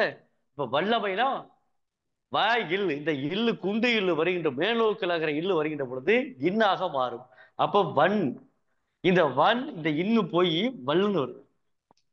வல்லுன்னு வந்துருச்சா? வல் கூட்டல் உருவம். வல் கூட்டல் போடு தெரியுதா? போடு தெரியுதான்னு பாருங்க. போடு தெரியுதுல்ல? சரி, இது வரைக்கும் தான் வருது. அப்ப வல் கூட்டல் உருவம் போட்டாச்சு. இப்ப வல் கூட்டல் உருவம் போட்டாச்சு. வல் கூட்டல் உருவம் போட்டாச்சு. போட்டாச்சா? இதற்கு நான் ஒரு விதி கேட்பேன், கரெக்டா சொல்லணும். இது வரைக்கும் என்ன நடத்தின வரைக்கும் நான் சொல்லியிருக்கேன். நீங்க சொல்லணும். மாதேஷ் ஐயா வாங்க. மாதேஷ் ஐயா சொல்லுங்க ஐயா. மாதேஷ் இப்ப வல் கூட்டல் உருவம் வல்லுருவம் இருக்கு. இது என்ன விதி வருவதா? விதி வருதா? உடல் வந்து ஒன்று, உயிர் மேல் உடல் வந்து ஒன்றுவது இயல்பு என்ற விதிப்படி இல்லு கூட்டல் ஊ லூவா மாறுங்க ஐயா. அப்ப இல்லு கூட்டல் ஊ வந்து லூவா மாறுச்சுன்னா வலுருவம்ல வருது. வலுருவம் நம்ம கணக்கு வல்லுருவம்ல. இல்ல இனமான எழுத்து வருங்களா ஐயா அந்த இடத்துல? என்ன இனமான எழுத்து வரணும்? இப்ப நீங்க சொன்னபடி உடல் மேல் உயிர் வந்து ஒன்று விதிப்படி இல்லையா ஊவை சேர்க்கும் லூ வருது. வலு உருவம்ல வருது. வல்லுருவம் இல்லை, இல்ல காணாமை. இல்ல ஆமாங்க காணாமை. இல்லுக்கு எங்கேயா வருது? தன்னொற்று இரட்டல். இந்த வந்துருச்சு பாருங்க. இதுதாங்க தன்னொற்று இரட்டல். அப்ப வல் கூட்டல் இல் கூட்டல் உருவம். அப்ப இல்லை ஊவை சேர்த்தாத்தே நீங்க சொன்ன விதி வந்துச்சு. மதேசையா உடல் மேல் உயிர் வந்து ஒன்றுவது இயல்பு. உடல் மேல் உயிர் வந்து ஒன்றுவது இயல்பு விதிப்படி லூ வருது. அப்ப வல் கூட்டல் உருவம் வல்லுருவம் வந்துருச்சா? வந்துருச்சா வல்லுருவம்? சரி சரிங்க சரிங்க. சரி சரிங்க ஐயா. அப்ப வல்லுருவத்தை பிரிக்கின்ற பொழுது வன்மை கூட்டல் உருவம் என்று பிரிக்கணும். கேள்வி கேட்பாங்க. வல்லுருவம் பிரித்தெழுதில் கேட்பாங்க. பன்மை கூட்டல் உருவம், வன் கூட்டல் உருவம், வல் கூட்டல் உருவம், இந்த மாதிரி கேட்பாங்க. 4 ஆன்சர் கொடுத்துருப்பாங்க. நீங்க வன்மை கூட்டல் உருவம் அழகா சொல்லுங்க ஐயா. அந்த மேல வல்லூரம் இருக்குது இல்லைங்களா ஐயா, அந்த ஆமா இன்னொரு இல்ல போட்டு வச்சிருக்கு, அது கொஞ்சம் விளக்குங்க ஐயா. அது கொஞ்சம் விளக்குங்க ஐயா. அதுல தப்பா எழுதி விட்டேன், கோச்சுக்கிறாதீங்க. சரி சரி சரி. அது வந்து வல்லுருவம்ங்கிறது வள்ளுவர், அது வள்ளுவம் வள்ளுவம் கூட்டல் உருவம், வள்ளுவம் கூட்டல் உருவம் எழுது போச்சியா?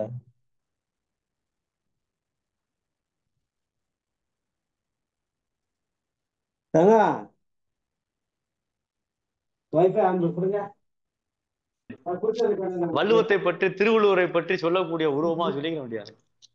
சரிங்களா? யாரு பத்திரியாச்சா? யாரா அது? மணி 9:45 தாங்க ஆகுது. யாரு பத்திரியாச்சுன்னு அப்படியே அள்ளி விடுறது, பொய் பொய்யா பேசி. ரைட், வாழ்த்துக்கள். அடுத்து வந்து பார்க்கக்கூடியது, இப்போ உங்களுக்கு வந்து வேற்றுமை புணர்ச்சி பார்க்கணும். இப்படியே பார்த்துக்கிட்டே போனோம்னா அடுத்த ஒவ்வொன்றா பார்த்துக்கிட்டே வந்துகிட்டு இருக்கோம். மகர ஈட்டு புணர்ச்சி பார்த்துருக்கோம். அடுத்து வந்து சொல்லுங்க ஐயா. திருவாளர் செல்வன், திருநிறை செல்வன், இதுக்கு ஐயா திருவாளர் செல்வன்கிறது வந்து வினைத்தொகை தானே ஐயா? ஆமா. அதுல வல்லினம் மிகாது. வல்லினம் மிகாது. திருநிறை செல்வன்ல வல்லினம் மிகுமா ஐயா? மிகாது ஐயா. திருநிறை நிறைங்கிறது வந்து இரண்டாம் வேற்றுமை. யார் சொன்னது? நீங்களா சொல்லிக்கிறத? இரண்டாம் வேற்றுமை யாருங்க சொன்னது? சொல்லிட்டாரு கவலைப்பட. கேட்டீங்கல்ல, விடுங்க, என்கிட்ட விட்டுருங்க, பாத்துக்க. சரிங்களா? ஒரு சில இடங்கள்ல நமக்கே குழப்பம், அதெல்லாம் தாண்டித்தான் போகணும், எல்லாத்தையும் போகணும், வேற வழி இல்லை. ஏன்னா தமிழ் வந்து கற்றது கைமண் அளவு, கல்லாத உலக அளவுங்கிறேன். கற்றது கைமண் அளவு, கல்லாத உலக அளவுங்கிறேன்.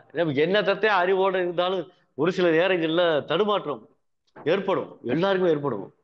கம்பனுக்கே ஏற்பட்டுச்சுக்கிறாங்க. கம்பனுக்கே ஒரு தடுமாற்றம் ஏற்பட்டது. கம்பன் ஏமாந்தா ஒரு பாட்டு கூட வரும், சினிமா பாட்டு பாடியிருப்பாங்க. அதெல்லாம் ஒரு கட்டத்துல எல்லாருக்கும் ஒரு சறுக்கல் வரத்தான் செய்யும். அதெல்லாம் தாண்டி தான் என்ன போவோம். இப்ப திருநிறை செல்வன் அப்படின்னு இருக்கு. திருநிறை செல்வன் அப்படின்னு இருக்கு. இன்னொன்று திருநிறை திருவளர் செல்வன் அப்படின்னு இருக்கு.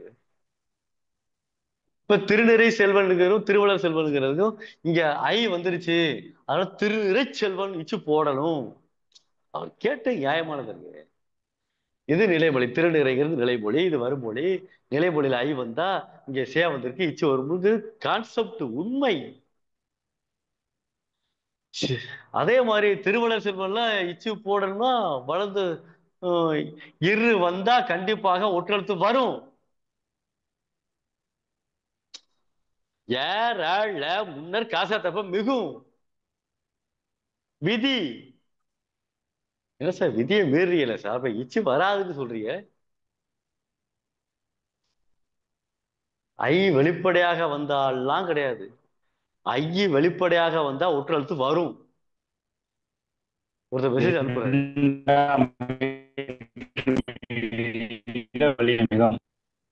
கேட்கல, நீ பேசுறது கேட்கல.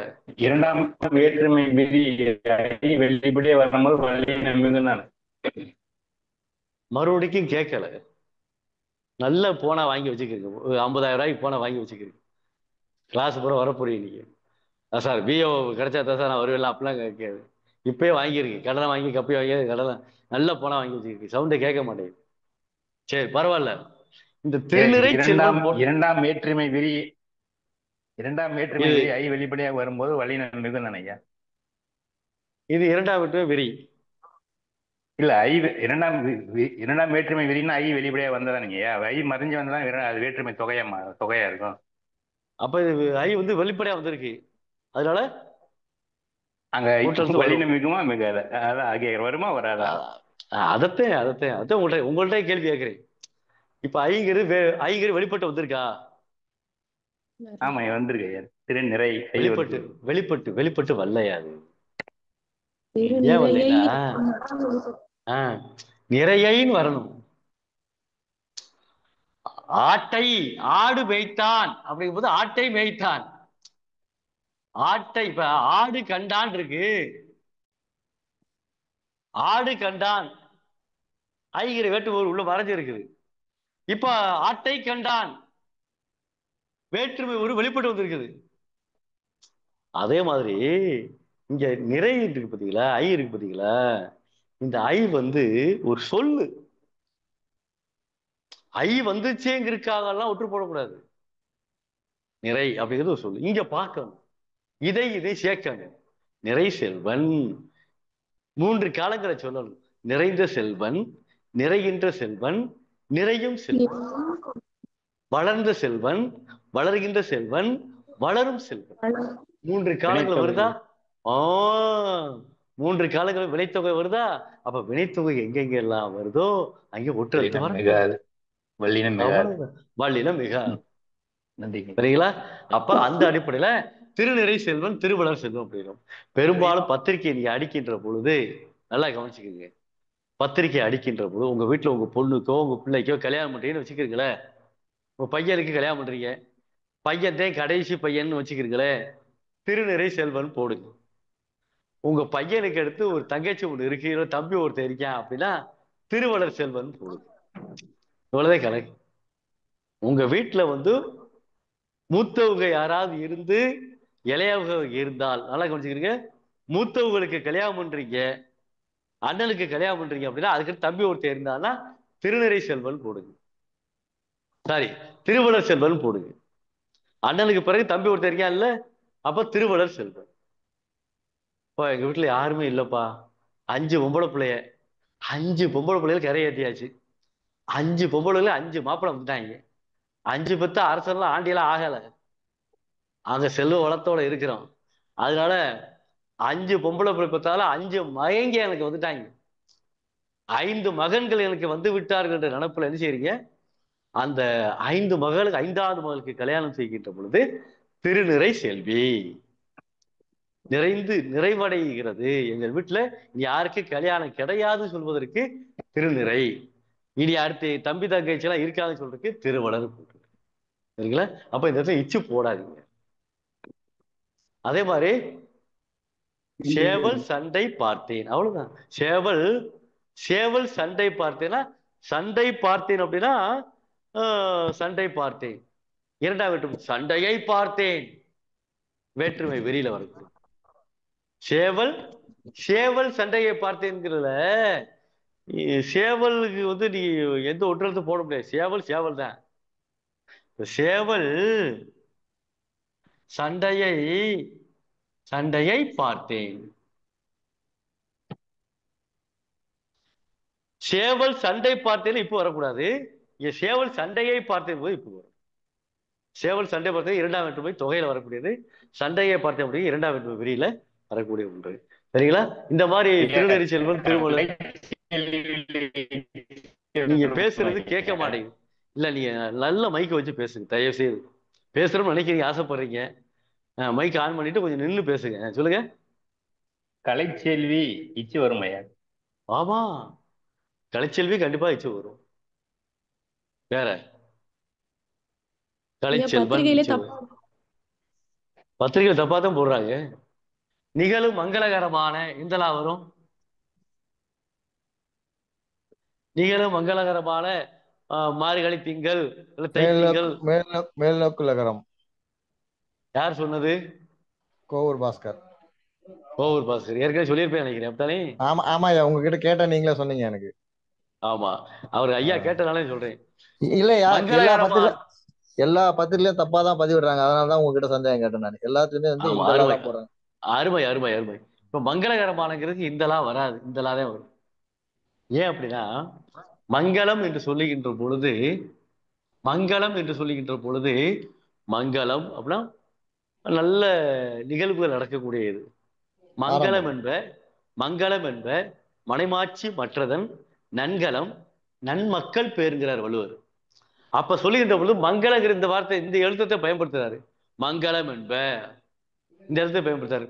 அப்ப மங்களம் அப்படின்னா இந்த லா போட்டு மங்களம் லா போட்டீங்கன்னா என்ன பொருள் அப்படின்னா ஒப்பாரி வைக்கிறது. ஏய், உனக்கு மங்களம் பாடிட்டாங்கடியே பேச்சுவார்த்தையில. அதான் இறுதின்னு அர்த்தம் மங்களம் இல்லையா இது? இறுதியில பாடக்கூடிய பாடல் அது. இறுதியில பாடக்கூடிய பாடலுக்கு பேரு மங்களம் என்று பெயர். ஐயா, நல்ல நல்ல காரியத்தோட சொல்றாங்க, மங்களம் பாடுங்க அப்படின்றாங்க இல்லையா கடைசியா முடிக்கும் போது? ஆமா, அதுதான் ஒரு நிகழ்ச்சியினுடைய முடிவுதான் மங்களம். மங்களம் அந்த. நன்றி நன்றி ஐயா. நான் செத்து போயிட்டேன், எனக்கு மங்களம் பாடுங்க, இந்தலா போடுங்க. நான் இறந்து விட்டால் இந்தலா போடுங்க. மங்களம் ஐயாவுக்கு மங்களம் பாடுவான். ஐயாவுக்கு மங்களம் பாடியாச்சுடா சொல்லுங்க, சத்தம் சவுண்டா சொல்லுங்க எல்லாரும். ஐயாவுக்கு மங்களம், ஐயாவுக்கு மங்களம் பாடியாச்சோ சொல்லுங்க. மங்களம் என்று சொல்லுகின்ற பொழுது இந்தலா வந்து ஒரு ஒரு நிகழ்ச்சியினுடைய இறுதியை குறிக்கக்கூடியது. அதே மங்களம் அப்படிங்கிறது. தொடக்கம்னாக்கா குண்டுலா வரணும், இறுதினாக்கா பொதுலகரம் வரணும் இல்லைங்களா? பொதுலகரம். ஐயா, இன்னொரு டவுட் ஐயா எனக்கு. வள்ளி வள்ளி அதாவது மேல்நோக்கு லகரம் பொதுலகரம் ரெண்டுமே வரும் பாத்தீங்களா? இந்த வள்ளி இந்த வள்ளி. ஆமாயா, ஆமா, அதான் சொல்றேன். இந்த வள்ளி அப்படிங்கிறது பல்லமை பொருந்தியவள் அப்படி பொருளை குறிக்கும். கனகவள்ளி அப்படிங்கிறீங்க, கனகவள்ளி. இங்கே பாருங்க, கனகவள்ளி போடுவாங்க சில பேரு, பார்த்திருக்கீங்களா? கனகம் என்றால் பொன் என்று பொருள்படும். தங்கம்ங்கிற பொருளை குறிக்கும். கற்பூர நாயகியே கனகவல்லி மாரி மகமாயி கருமாரியம்மா பாட்டு வருதுங்களா? அப்ப சரி, மைக் ஆஃப் பண்ணிக்கிறேன், மைக் ஆஃப் பண்ணுங்க. கனகவல்லி அப்படிங்கிற பொழுது கனகம் என்றாலே பொன் என்று பொருள்படும். இங்க கனகம் என்றாலும் பொன் என்று பொருள்படும். இது இடத்துக்கு தகுந்த மாதிரி சொல்லானது மாறி வரும். இடத்துக்கு தகுந்தவாறு சொல்லாக மாறி வரும். கனகவல்லி என்று சொன்னாலும் கனகவள்ளி என்று சொன்னாலும் பொருள் வேற விதமாக இருந்தாலும் இரண்டையுமே நீங்க போட்டுக்கொள்ளலாம், தவறு கிடையாது. இப்ப வள்ளிக்கண்ணன் ஒரு எழுத்தாளர் இருக்காரு, இந்த எழுதியே போடுவார் வள்ளிக்கண்ணன், இந்த எழுதியே போடுவார் வள்ளிக்கண்ணன் சொல்லி, மிகப்பெரிய எழுத்தாளர். ஐயா, இந்த வள்ளிக்கு வந்து கொடின்னு அர்த்தம் அப்படின்றாங்க ஐயா. குமுதவல்லின்னா அள்ளிக்கொடி. ஆமா, அள்ளிக்கொடி. ஆமா, அள்ளிக்கொடி, வள்ளி குமுதவல்லி. ஓ, அப்போ கொடியும் குறிக்கும் வல்லமையும் குறிக்கும் இல்லைங்களா? ஆமா, வள்ளி. இந்த வள்ளி அப்படிங்கிறது இந்த வள்ளல் தன்மையை குறிக்கக்கூடியதியா. ஓ, கனகவள்ளி அப்படிங்கிறது வள்ளி என்றாலே வள்ளல் தன்மை பொருந்தியவள். வள்ளல் தன்மை பொருந்தியவளை சொல்றதுக்கு வள்ளி அப்படிங்கிறது. பெரும்பாலும் பாத்தீங்கன்னா ஒரு விஷயம் புரிஞ்சுக்கிறீங்க எல்லாரும், பெரும்பாலும்ங்கிற வார்த்தையை போட்டேன் இங்க வருங்க. பெரும்பாலும் பெண்பால் பெயர்கள் எப்படி முடியும் அப்படின்னா, பெரும்பாலும் பெண்பால் பெயர், பெரும்பாலுங்கிற வார்த்தையை போட்டேன், நல்லா கவனிச்சுக்கிறீங்க. பெரும்பாலும் அப்படிங்கிற வார்த்தையை போட்டுட்டேன், அது அதுல வந்து இதுல எங்களுக்கு கேட்கக்கூடாது. பெரும்பாலும் பெண்பால் பெயர்கள் எப்படி வருதுமா, ஈலதே முடியும். இகரையிட்டு சொல்லு ஈகிற எச்சது வினையச்ச உருவுல முடியும், வினையச்ச விகுதியிலே முடியும். எப்படி பாப்பா? இப்ப புவனேஸ்வரன், புவனேஸ்வரி, இருக்குல்ல, எரு கூட்டல் ஈலதே முடியும், பெரும்பாலும் முடியும். பெண்பால் பெயர்களுடைய விதி வந்து அந்த ஈகிறதுல முடியும். நீங்க எப்படி போட்டு பார்த்தாலும் அதுல வரும். ஐ, கை, வை, பூ, தி, சு, ஈ என்று சொல்லக்கூடிய அந்த விகுதியில வரக்கூடிய ஒன்று. அப்ப அந்த விகுதிகள் வருகின்ற பொழுது பெண்பால் பேர்ல பெரும்பாலும் எப்படி எப்படி ஈலவே முடியும், இகரத்திலே முடியும். வேணாலும் யோசிச்சு பாருங்க. வேற ஏதாவது சொல்லுங்க. காயத்ரி அப்படிங்கிறீங்க. ஐயா மணி காயத்ரி. ஐயா நீங்க ஏற்கனவே மணிக்கு சொல்லியிருக்கீங்க ஐயா. மணின்றது பெண்பால் பெயர் ஆண்பால் கிடையாதுன்னு ஆமா சொல்லியிருக்கீங்க. ஆமா நிறைய எல்லை கூட்டல் ஆண்கள் ஏ. வச்சிருக்காங்க. ஆமா மணிங்கிறது பெண்பால் பேர் தான். பெரும்பாலும் இந்த இன்னு கூட்டல் ஈன்னு முடிஞ்சாலே அதுக்காக பாரிங்கிறது பாரிங்கிற முடியுது, இரு கூட்டல் ஈதே முடியுது. பாரிங்கிறது இரு கூட்டல் ஈதே முடியுது. அதுக்காக பாரிங்கிற பெண்பால் பேர் சொல்லிடக்கூடாது. நான் அந்த பெரும்பாலுங்கிற வார்த்தையை போட்டிருக்கேன் பாத்தீங்களா, பெரும்பாலும் அதான்.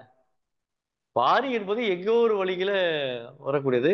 பெரும்பாலும் பெண்பால் பேர்கள் எப்படி இருக்கணும்னா எப்படி முடிஞ்சிருக்கும் அப்படின்னா ரீலதே வரும். இப்ப மதிவதனின்னு ஒருத்தர் போட்டாரு, மதிவதனி இன்னும் கூட்டல் ஈ. தங்கமணி, தங்கமணின்னு பேர் வைப்பா பார்த்திருக்கீங்களா? தங்கமணி இன்னும் கூட்டல் ஈ. தங்கமணி, தங்கமணி ரங்கமணி வாமானி ஒரு பாட்டு கூட வரும்ல. அப்ப தங்கமணி என்று சொல்லுகின்ற பொழுது நீ வந்து இன்னும் கூட்டல் ஈ வருது, இகர ஈட்டு சொல் வருது. இகர ஈட்டு சொல் வந்துச்சுன்னா பெரும்பாலும் பெண்பால் பேரத்தே இருக்கு. எங்க வீட்டுக்கு பக்கத்து வீட்டுல தங்கமணி பேர் சொல்லி ஆம்பளையால் இருக்காது. வாங்க தங்கமணி வாங்க அப்படின்னு கூப்பிடுறாங்க. இருக்கா பெண்பால் பேர். சில பேருக்கு வந்து தேன்மொழி வைக்கிறாங்க. தேன்மொழி, தேன்மொழி ஆம்பளை பேர் இருக்கு. வாங்க தேன்மொழி, பயமா இருக்கு. பாரதிங்கிற பேரை கூட பாத்தீங்கன்னா பாரதிங்கிற பேரு பெண்பாலுக்கு இருக்கு, ஆண்பாலுக்கு இருக்குது. என்னுடைய 1ஆம் வகுப்பு டீச்சர் பேரு பாரதி. எப்படி ஐயா பட்டம் தானே ஐயா அது? பொய்யாமொழி. பொய்யாமொழி. ஐயா பாரதி ஒரு பட்டம் தானே ஐயா பாரதின்றது? பட்டம் தான், அது ஒரு பேர் சொல்லாக வருதுல்ல. பேரா வச்சுட்டாங்க எல்லாரும். பேர் சொல்லாக வருது. அது பெரும்பாலும் பாரதி, பேர் சொல்லுங்க. சுப்பிரமணிய பாரதி, சுத்தானந்த பாரதி அப்படிலாம் வருது. சுத்தானந்த பாரதி இதே நீங்க பணியாற்ற வகுப்போட பள்ளியோட பேர் சுத்தானந்த பாரதி. ஆமா வேலை சுத்தானந்த பாரதி தேசிய உயர்நிலை பள்ளியில. சோமசுந்தர பாரதி 3 பாரதி இருக்காங்க. ஆமா இருக்காங்க. சரிங்களா?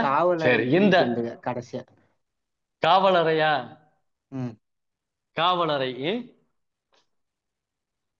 காவலறை, காவல் கூட்டல் சொல்லுங்க. அறை, காவல் கூட்டல் அறையா? ரைட்டா? ரைட்டாங்க. காவல் கூட்டல் அறை காவலறை. இல்லையா ஆவி சேர்த்தா வருதா? காவல் அறை. அவ்வளவுதான். உணர்மேல் உயிர் வந்து 1 இயல்பு என்ற விதிப்படி வருகிறது. கா பிளஸ் அலறைன்னு கீ ஆன்சர் கொடுத்திருந்தாங்க ஐயா. கா கூட்டல் அலறையா அப்படின்னு கொடுத்திருந்தாங்க டிஎன்பிசி. அதாவது நம்ம வந்து கா கூட்டல் அலறை அப்படிங்கும்போது புத்தகத்தை வச்சு பார்க்கின்ற பொழுது கான்னா சோலை அப்படிங்கிற பொருளை குறிக்கும். கான்னா சோலைங்கிற பொருளை குறிக்கும். அப்ப அலறை அப்படின்னா அலர்தல், அலர்தல்னா மலர்தல்ங்கிற பொருளை குறிக்கும். மலர்தல் அல்லது காய்தல் அப்படிங்கிற பொருளை குறிக்கக்கூடாது. அந்த சோலையானது மலர்ந்திருக்கிறது, காய்ந்திருக்கிறது என்று சொல்ல வரக்கூடிய ஒன்று. அப்ப கா கூட்டல் அலறை. இந்த காவலறைங்கிற வார்த்தை இங்க ஆன்சர்ல போடலைன்னா கா கூட்டல் அலறை வரும். இந்த கா கூட்டல் அலறை ஏன் வருது அப்படின்னா, கா கூட்டல் அலறை ஏன் வருது அப்படின்னா ஏற்கனவே சொல்லியிருக்கேன், ஞாபகம் இருக்கா? இது நிலைமொழியா, இது வருமொழியா? நிலைமொழியில முதல் எழுத்து என்ன எழுத்து, கடைசி எழுத்து என்ன எழுத்து? ஆ. அப்ப ஆவணா சேர்வதற்கு என்ன விதி வருது? வகரம். கா கூட்டல் இவ்வு கூட்டல் அலறை. இவையாவை சேர்த்தா வா வருதா? அப்ப காவலறை வந்துருச்சா? இந்த மாதிரி ஒவ்வொரு சொற்களையும் நீங்க பிரிச்சு பார்த்து நீங்க பொருள் கொண்டீர்கள் என்றால் உங்களுக்கு மிகவும் சிறப்பாக இருக்கும். ஐயா பச்சை கூட்டல் பச்சை, பச்சை பசேல். பச்சை பசேல், பச்சை கூட்டல் பசேல், பச்சை பசேல். இப்போ வருமையா? சரிங்க ஐயா. பச்சை கூட்டல் பசேல், பச்சை பசேல், பச்சை பசேல் அப்படி இருக்கு. பச்சை கூட்டல் பிரிச்சு எழுதும் பச்சை கூட்டல் பசேல், பச்சை பசேல். ஓகே ஐயா இப்ப சரி ஐயா. இதே இயல்பிலும் விதிகின்ற உயர்வு காசாதப்ப மிகவும். ஓகே சரி ஐயா. கண்டெடுக்கப்பட்டுள்ளன கண்டு கண்டு கூட்டல் எடுக்கப்பட்டு உள்ளன. கண்டெடுக்கப்பட்டுள்ளன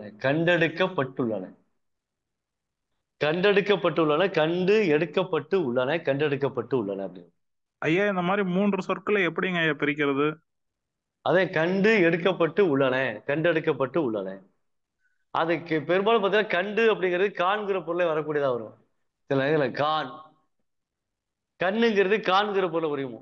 இப்போ வந்தான் அப்படிங்கிற வாங்கிறது எப்படி பகுதி சொல்ல சொல்லுகின்றமோ அதனை போல கண்டெடுக்கப்பட்ட கண்ணு அப்படிங்கிறது கண்டுன்னு வராது கான் அப்படின்னு வரும். கான் எடுக்கப்பட்டு உள்ளன கண்டெடுக்கப்பட்டுள்ளன அப்படின்னு. கண் என குறியது விகாரம் என்ற அடிப்படையில எல்லாம் வரக்கூடியது. அது நிறைய இருக்கு. இந்த பகுதி உறுப்பினர்களை சொல்லுகின்ற பொழுது அது 6 வகையான உறுப்புகள் சொல்லும். பகுதி, விகுதி, இடைநிலை, சாரிய, சந்தி, விகாரம் சொல்லக்கூடிய 6 வகையான விகுதிகளை வச்சு சொல்லிக்கிட்டே வருவாங்க. அதுல உங்களுக்கு வரப்போ உங்களுக்கு நடத்துறேன். சரிங்களா? வேற சந்தேகம் இருக்குங்களா?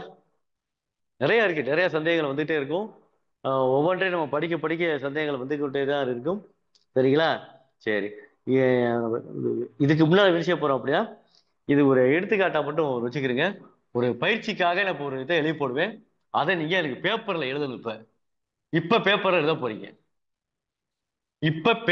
நீங்க எழுத போறீங்க. எல்லாரும் நோட் எடுத்துக்கிறீங்க. எல்லாரும் நோட்டு பேப்பர் எடுத்துக்கிறீங்க. வீடியோவுக்கு வராதவங்க பேப்பர் எடுக்காதீங்க. இல்ல நீங்க என்ன செய்யறீங்கன்னு எனக்கு தெரியாது. அதனால நீங்க பேப்பர் எடுக்கணுங்கிற அவசியம் கிடையாது. வீடியோவுக்கு வராதவங்க பேப்பர் பேனா எடுக்க வேண்டாம். வீடியோவுக்கு வர்றவங்க மட்டும் பேப்பர் பேனா எடுத்துக்கிறீங்க. நீங்க என்ன பண்றீங்கன்னு பார்க்கணும். அதுக்குதான் இப்ப பைந்தளிர் அப்படின்னு இருக்கு. இதற்கு புணர்ச்சி விதி எழுதுங்க. பைந்தளிர் இதற்கு புணர்ச்சி விதி எழுதுங்க. அழகா யார கேட்கிறேன்னு அவங்க சொன்னா போதுமானது. பைந்தளிர் அதற்கு இலக்க அப்படியே புணர்ச்சி விதியா எழுதணும்.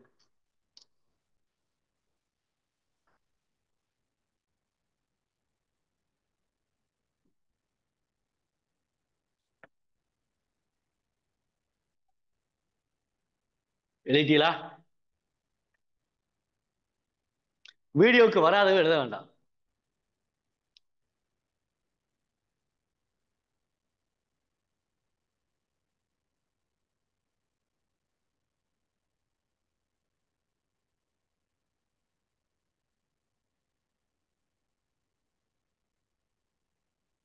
62 பேர் வந்திருக்கியே.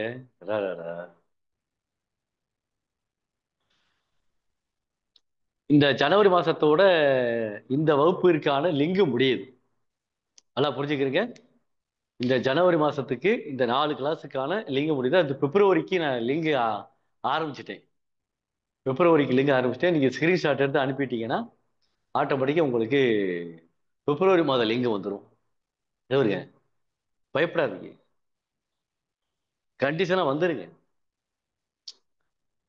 கட்டணத்தை பற்றி எல்லாம் பார்க்காதீங்க. அது கட்டினாத்தே உள்ள வர முடியுங்கிறது ஒரு கான்செப்ட். அது அதனால அதை பத்தி நீங்க சிந்திக்க வேண்டாம். எப்படியாவது பாடுபட்டாது ஸ்கிரீன்ஷாட் அனுப்பி உள்ள முடியாது. அதுதான் மிக சிறப்பானதும் கூட. இப்ப நான் எனக்கு ஒரு பயம் இருக்கு தெரியுமா? நீங்க எனக்கு அனுப்பியிருக்கீங்க, அதை நான் ஒழுங்கா நடத்தணும் அப்படிங்கிற பயம் இருக்கு. அது மாதிரி நம்ம பணம் கொடுத்துருக்கோம், நம்ம ஒழுங்கா உட்காரணும் ஒரு பயம் இருக்கு உங்களுக்கு இருக்குல்ல. அந்த மாதிரி ஒரு கான்செப்ட் நீங்க வந்துடணும். அதனால இந்த ஜனவரி 29ஓட இந்த வகுப்பிற்கான ஜனவரி மாத குரூப் முடியுது. இனி அடுத்து பிப்ரவரி மாத குரூப் ஸ்டார்ட் ஆயிடுச்சு. நீ நாளையிலிருந்து என்ன செய்யலாம்? ஸ்கிரீன்ஷாட் எடுத்து அனுப்ப ஆரம்பிக்கலாம். நாளையிலிருந்து கூட ஆரம்பிச்சிருக்கு. பிப்ரவரி மாத லிங்க் உங்களுக்கு அனுப்பப்படும். புதன் வகுப்புன்னு போட்டுருங்க. புதன் வகுப்பு அப்படின்னு போட்டாலே போதுமானது. உங்களுக்கு ஆட்டோமேட்டிக் லிங்க் வந்துகிட்டே இருக்கும். நீங்க வாட்டுக்கு ஷேர் பண்ணி உட்காந்துக்கிட்டு வருகின்ற புதன்கிழமை உங்களுக்கு வகுப்பு நடக்கும். இன்னொரு விஷயம் சொல்லிடுறேன். நான் ஒரு பள்ளிக்கூட ஆசிரியர்களால மற்ற கிழமைகளை நான் நடத்த முடியல. திங்கள், செவ்வாய், புதன் நடத்திட்டு பள்ளிக்கூடத்துக்கு போயிட்டு வாரேன்.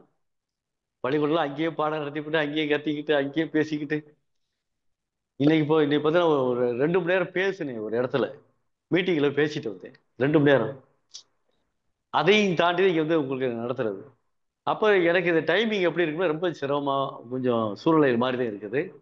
மே மாதம் வருது பாத்தீங்களா, ஏப்ரல் 20க்கு பிறகு நான் ஃப்ரீ ஆயிடுவேன். பரீட்சை லீவ் விட்டுருவாங்க. வாரத்துக்கு 3 கிளாஸ் கூட வைப்போம். வாரத்துக்கு 3 கிளாஸ் போதும்ல. மே மாதம் பூரா 1 மாசம் இருக்குல்ல. வெக்கேஷன்ல எங்கேயும் போகாதீங்க, படிப்புல இருக்கு. நானும் உங்களுக்காகவே இருக்கேன். நானும் வேற எங்கேயும் போகல. அப்படி போற மாதிரி தான் ஒரு 2-3 நாள் போயிட்டு ஒடியாந்துடுறேன். நீ வேற எங்கேயும் போக கூடாது, வீட்டிலேயே உட்காந்து படிக்கணும். இந்த மே மாதம் பூரா படிப்பு படிப்பு படிப்பு தான். படிப்பாய் நன்றாய் படிப்பாய், நீ படித்தால் எதையும் முடிப்பாய். படிப்பாய் ஐயா நன்றாய் படிப்பாய், தமிழின் அடிகை உணர்ந்தே படிப்பாய். அவ்வளவுதான். ஐயா கேக்குதா ஐயா? சொல்லுங்க. சொல்லுங்க. ஐயா, இந்த அரசு தேர்வுகளுக்கு படிக்கும் பொழுது, இந்த தமிழ்ல படிக்கும் பொழுது 6 to 12ஆம் வகுப்பு பாடம் படிக்கும் பொழுது இந்த துணைப்பாடம் உரைநடைலாம் நம்மளால புரிஞ்சிக்க முடியுது. ஆனா இந்த செய்யுள் பகுதி வரும்பொழுது இந்த சிலப்பதிகாரம், கம்பராமாயணம் எல்லாம் புரிஞ்சிக்க முடியல. அதை கொஞ்சம் நீங்க தனியா நடத்தீங்கன்னா நல்லா இருக்கும். ஐயோ, உயிர் போயிரும். இப்படி கிடக்கு. அது டிவிசி சாதாரண நினைச்சுக்கிட்டு இருக்கீங்களா? இப்ப நானுமே உங்களுக்கு அவ்வளவு நடத்தல, ஒரு குறிப்பிட்ட அளவுல கரெக்டா நடத்திட்டு போயிருவேன். இந்த புணர்ச்சி விதி நடத்துற காரணம் தெரியுமா? பிரித்தெழுது சேர்த்து நடத்திக்கிட்டு இருக்கேன், அவ்வளவுதான். பிரித்தெழுது சேர்த்து எழுதுக அடுத்து உங்களுக்கு ஈஸியா வந்துடும். கடன்னு வாசிச்சுட்டு போயிடலாம். என்ன விதிங்கிறப்ப அதான் நடத்திருக்கேன். இப்ப என்ன விதி சொல்றாங்கிறத நடத்திருக்கோம். இப்ப அந்த விதி தெரிஞ்சா போதும்லமா உங்களுக்கு? மோகனப்பிரியா மேடம், விதி தெரிஞ்சா போதும்ல. அந்த விதி தெரிஞ்சுக்கிட்டாலே உங்களுக்கு சரிங்களா, பாடத்திட்டம் அனுப்பிடுவீங்க. பாடத்திட்டம் வேற எதுவுமே இல்லை. டிஎன்பிஎஸ்சி கொடுத்துருக்காங்கல்ல, சிலபஸ் கொடுத்துருக்காங்க. இலக்கணம், புதிய இலக்கணம், அதாங்க சிலபஸ். ஐயா அதுவே சிலபஸ், அந்த சிலபஸ் முடியே போகும். நீ பாடத்திட்டம் நான் பாடத்திட்டம்ல கேட்காதீங்க. டிஎன்பிஎஸ்சியில என்ன இலக்கண பாடத்திட்டம் இருக்கு அதுதான். இப்ப அதுல இப்போ முதல்ல பிரித்து எழுதுகிட்டு இருக்கும் சிலபஸ்ல இருக்கா. அதுக்கு முன்னால புணர்ச்சி நடத்திக்கிட்டு இருக்கேன் அவ்வளவு. சரி, வேற. ஐயா சொல்லுங்கம்மா. ரம்யா பேசுறேங்க. சொல்லுங்கம்மா. 2 நாளைக்கு முன்னாடி தாங்க சார் ஜாயின் பண்ணேன். 12ஆம் தேதியோட கிளாஸ் வீடியோ அவைலபிளா இல்லாத மாதிரி இருக்குங்கய்யா. இவங்களுக்கு யாராவது பதில் சொல்லுங்க பாப்போம். வீடியோ இருக்கா இல்லையா சொல்லுங்க. ரம்யா மேடத்துக்கு வீடியோ கிடைக்கலைங்கிறாங்க. இப்போ வீடியோ உள்ள இருக்குல்ல, டெலிகிராம் குரூப்ல ஜாயின் ஆயிருக்கீங்களா? டெலிகிராம் குரூப்ல ஜாயின் ஆயிருக்கங்க. 8ஆம் தேதி இருக்குங்க. அதுக்கப்புறம் இந்த 12ஆம் தேதி கிளாஸ் மட்டும் இந்த மினிமைஸ் ஆகிருக்குதுங்க. மத்த எல்லாம் இந்த 12ஆம் தேதியோட மட்டும் இல்லைங்கய்யா. பரவாயில்ல. நீங்க என்ன செய்றீங்க, நாளைக்கு காலையில ஒரு 10 மணிக்கு எனக்கு கூப்பிடுங்க. சரிங்கய்யா. அலைபேசிக்கு என்னை அலைங்க, பள்ளிக்கூடத்துல இருப்பேன். எனக்கு 10 மணிக்கு ஃப்ரீயா வருது. 10 மணிக்கு எனக்கு பீரியட் கிடையாது. சரிங்க. அதெல்லாம் வந்து 10 மணிக்கு எனக்கு கூப்பிடுங்க. நான் எல்லா வாரமும் உங்களுக்கு சொல்றேன். உங்களுக்கு என்னங்கிற செக் பண்ணி உங்களுக்கு நான் வீடியோ கூட அனுப்பி வச்சிடறேன் உங்களுக்கு.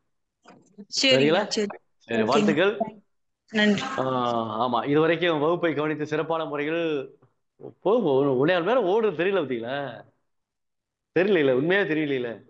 உட்கார்ந்து இருக்க பார்த்தா தெரிஞ்சு 8:30 மணிக்கு ஆரம்பிச்ச மாதிரி தானே இருந்துச்சு. எப்படி போகுதுன்னு தெரியல பார்த்தீங்களா? இதுதாங்க, நீ நேரடியா வரணும், என்ஜாய் பண்ணணும் இந்த வாழ்க்கையை. இந்த வாழ்க்கையை எப்படி என்ஜாய் பண்ணுறது, இந்த வகுப்பை என்ஜாய் பண்ணணும். நான் வீடியோ பார்த்துக்கிறேன் போனீங்கன்னா நல்லா இருக்காது. ஒரு டைரக்டா வந்து உங்களை நான் பார்த்து பேசுறேன் பாருங்க. இந்த பாரு, எல்லாரையும் பார்த்து பேச சந்தோஷமா இருக்கு. எல்லாரையும் பார்த்து பேசுறேன். இந்த காந்திராஜ் ஐயா பார்த்து பேசுறேன், கிருஷ்ணவேணி மரத்தை பார்த்து பேசுறேன், மணிபாரதி ஐயா பத்தி பேசுறேன். இது எல்லா பத்தியும் வர்றா, வீடியோக்கு வர்றா. இப்ப சொன்ன உடனே பேச உடனே வராங்க. நிறைய பேர் வராங்க. மணிகேசவன் ஐயா பத்தி பாக்குறேன்.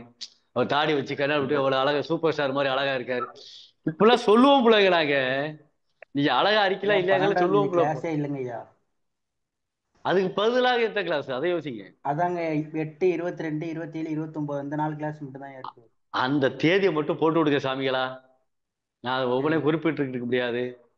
அந்த எந்த ஜனவரி மாதம் எந்த தேதியில அந்த வகுப்பு நடந்துச்சு தேதி மட்டும் போட்டு விடுங்க, குரூப்ல போட்டு விட்டுருங்க. என்ன ஏன்னா நான் எந்த தேதியில் நடத்தி நான்லாம் ஞாபகம் வச்சுக்க முடியாது. நான் சத்தியமா சொல்றேன். இங்க பாருங்க, குமிஞ்சு கிடக்கு எனக்கு நிறைய. சரி, இந்த ஒரு நிமிஷம்.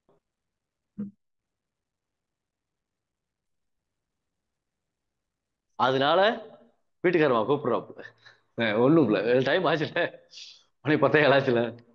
அதனால வருகின்ற புதன்கிழமை கண்டிப்பாக வகுப்பு நடைபெறும். அனைவரும் கலந்து கொள்ளுமாறு அன்போடு கேட்டுக்கொள்கிறேன். பிப்ரவரி மாதத்துக்கு இணையுமாறும் அன்போடு வேண்டுகிறேன். நன்றி, வணக்கம். வணக்கம் ஐயா. நன்றி.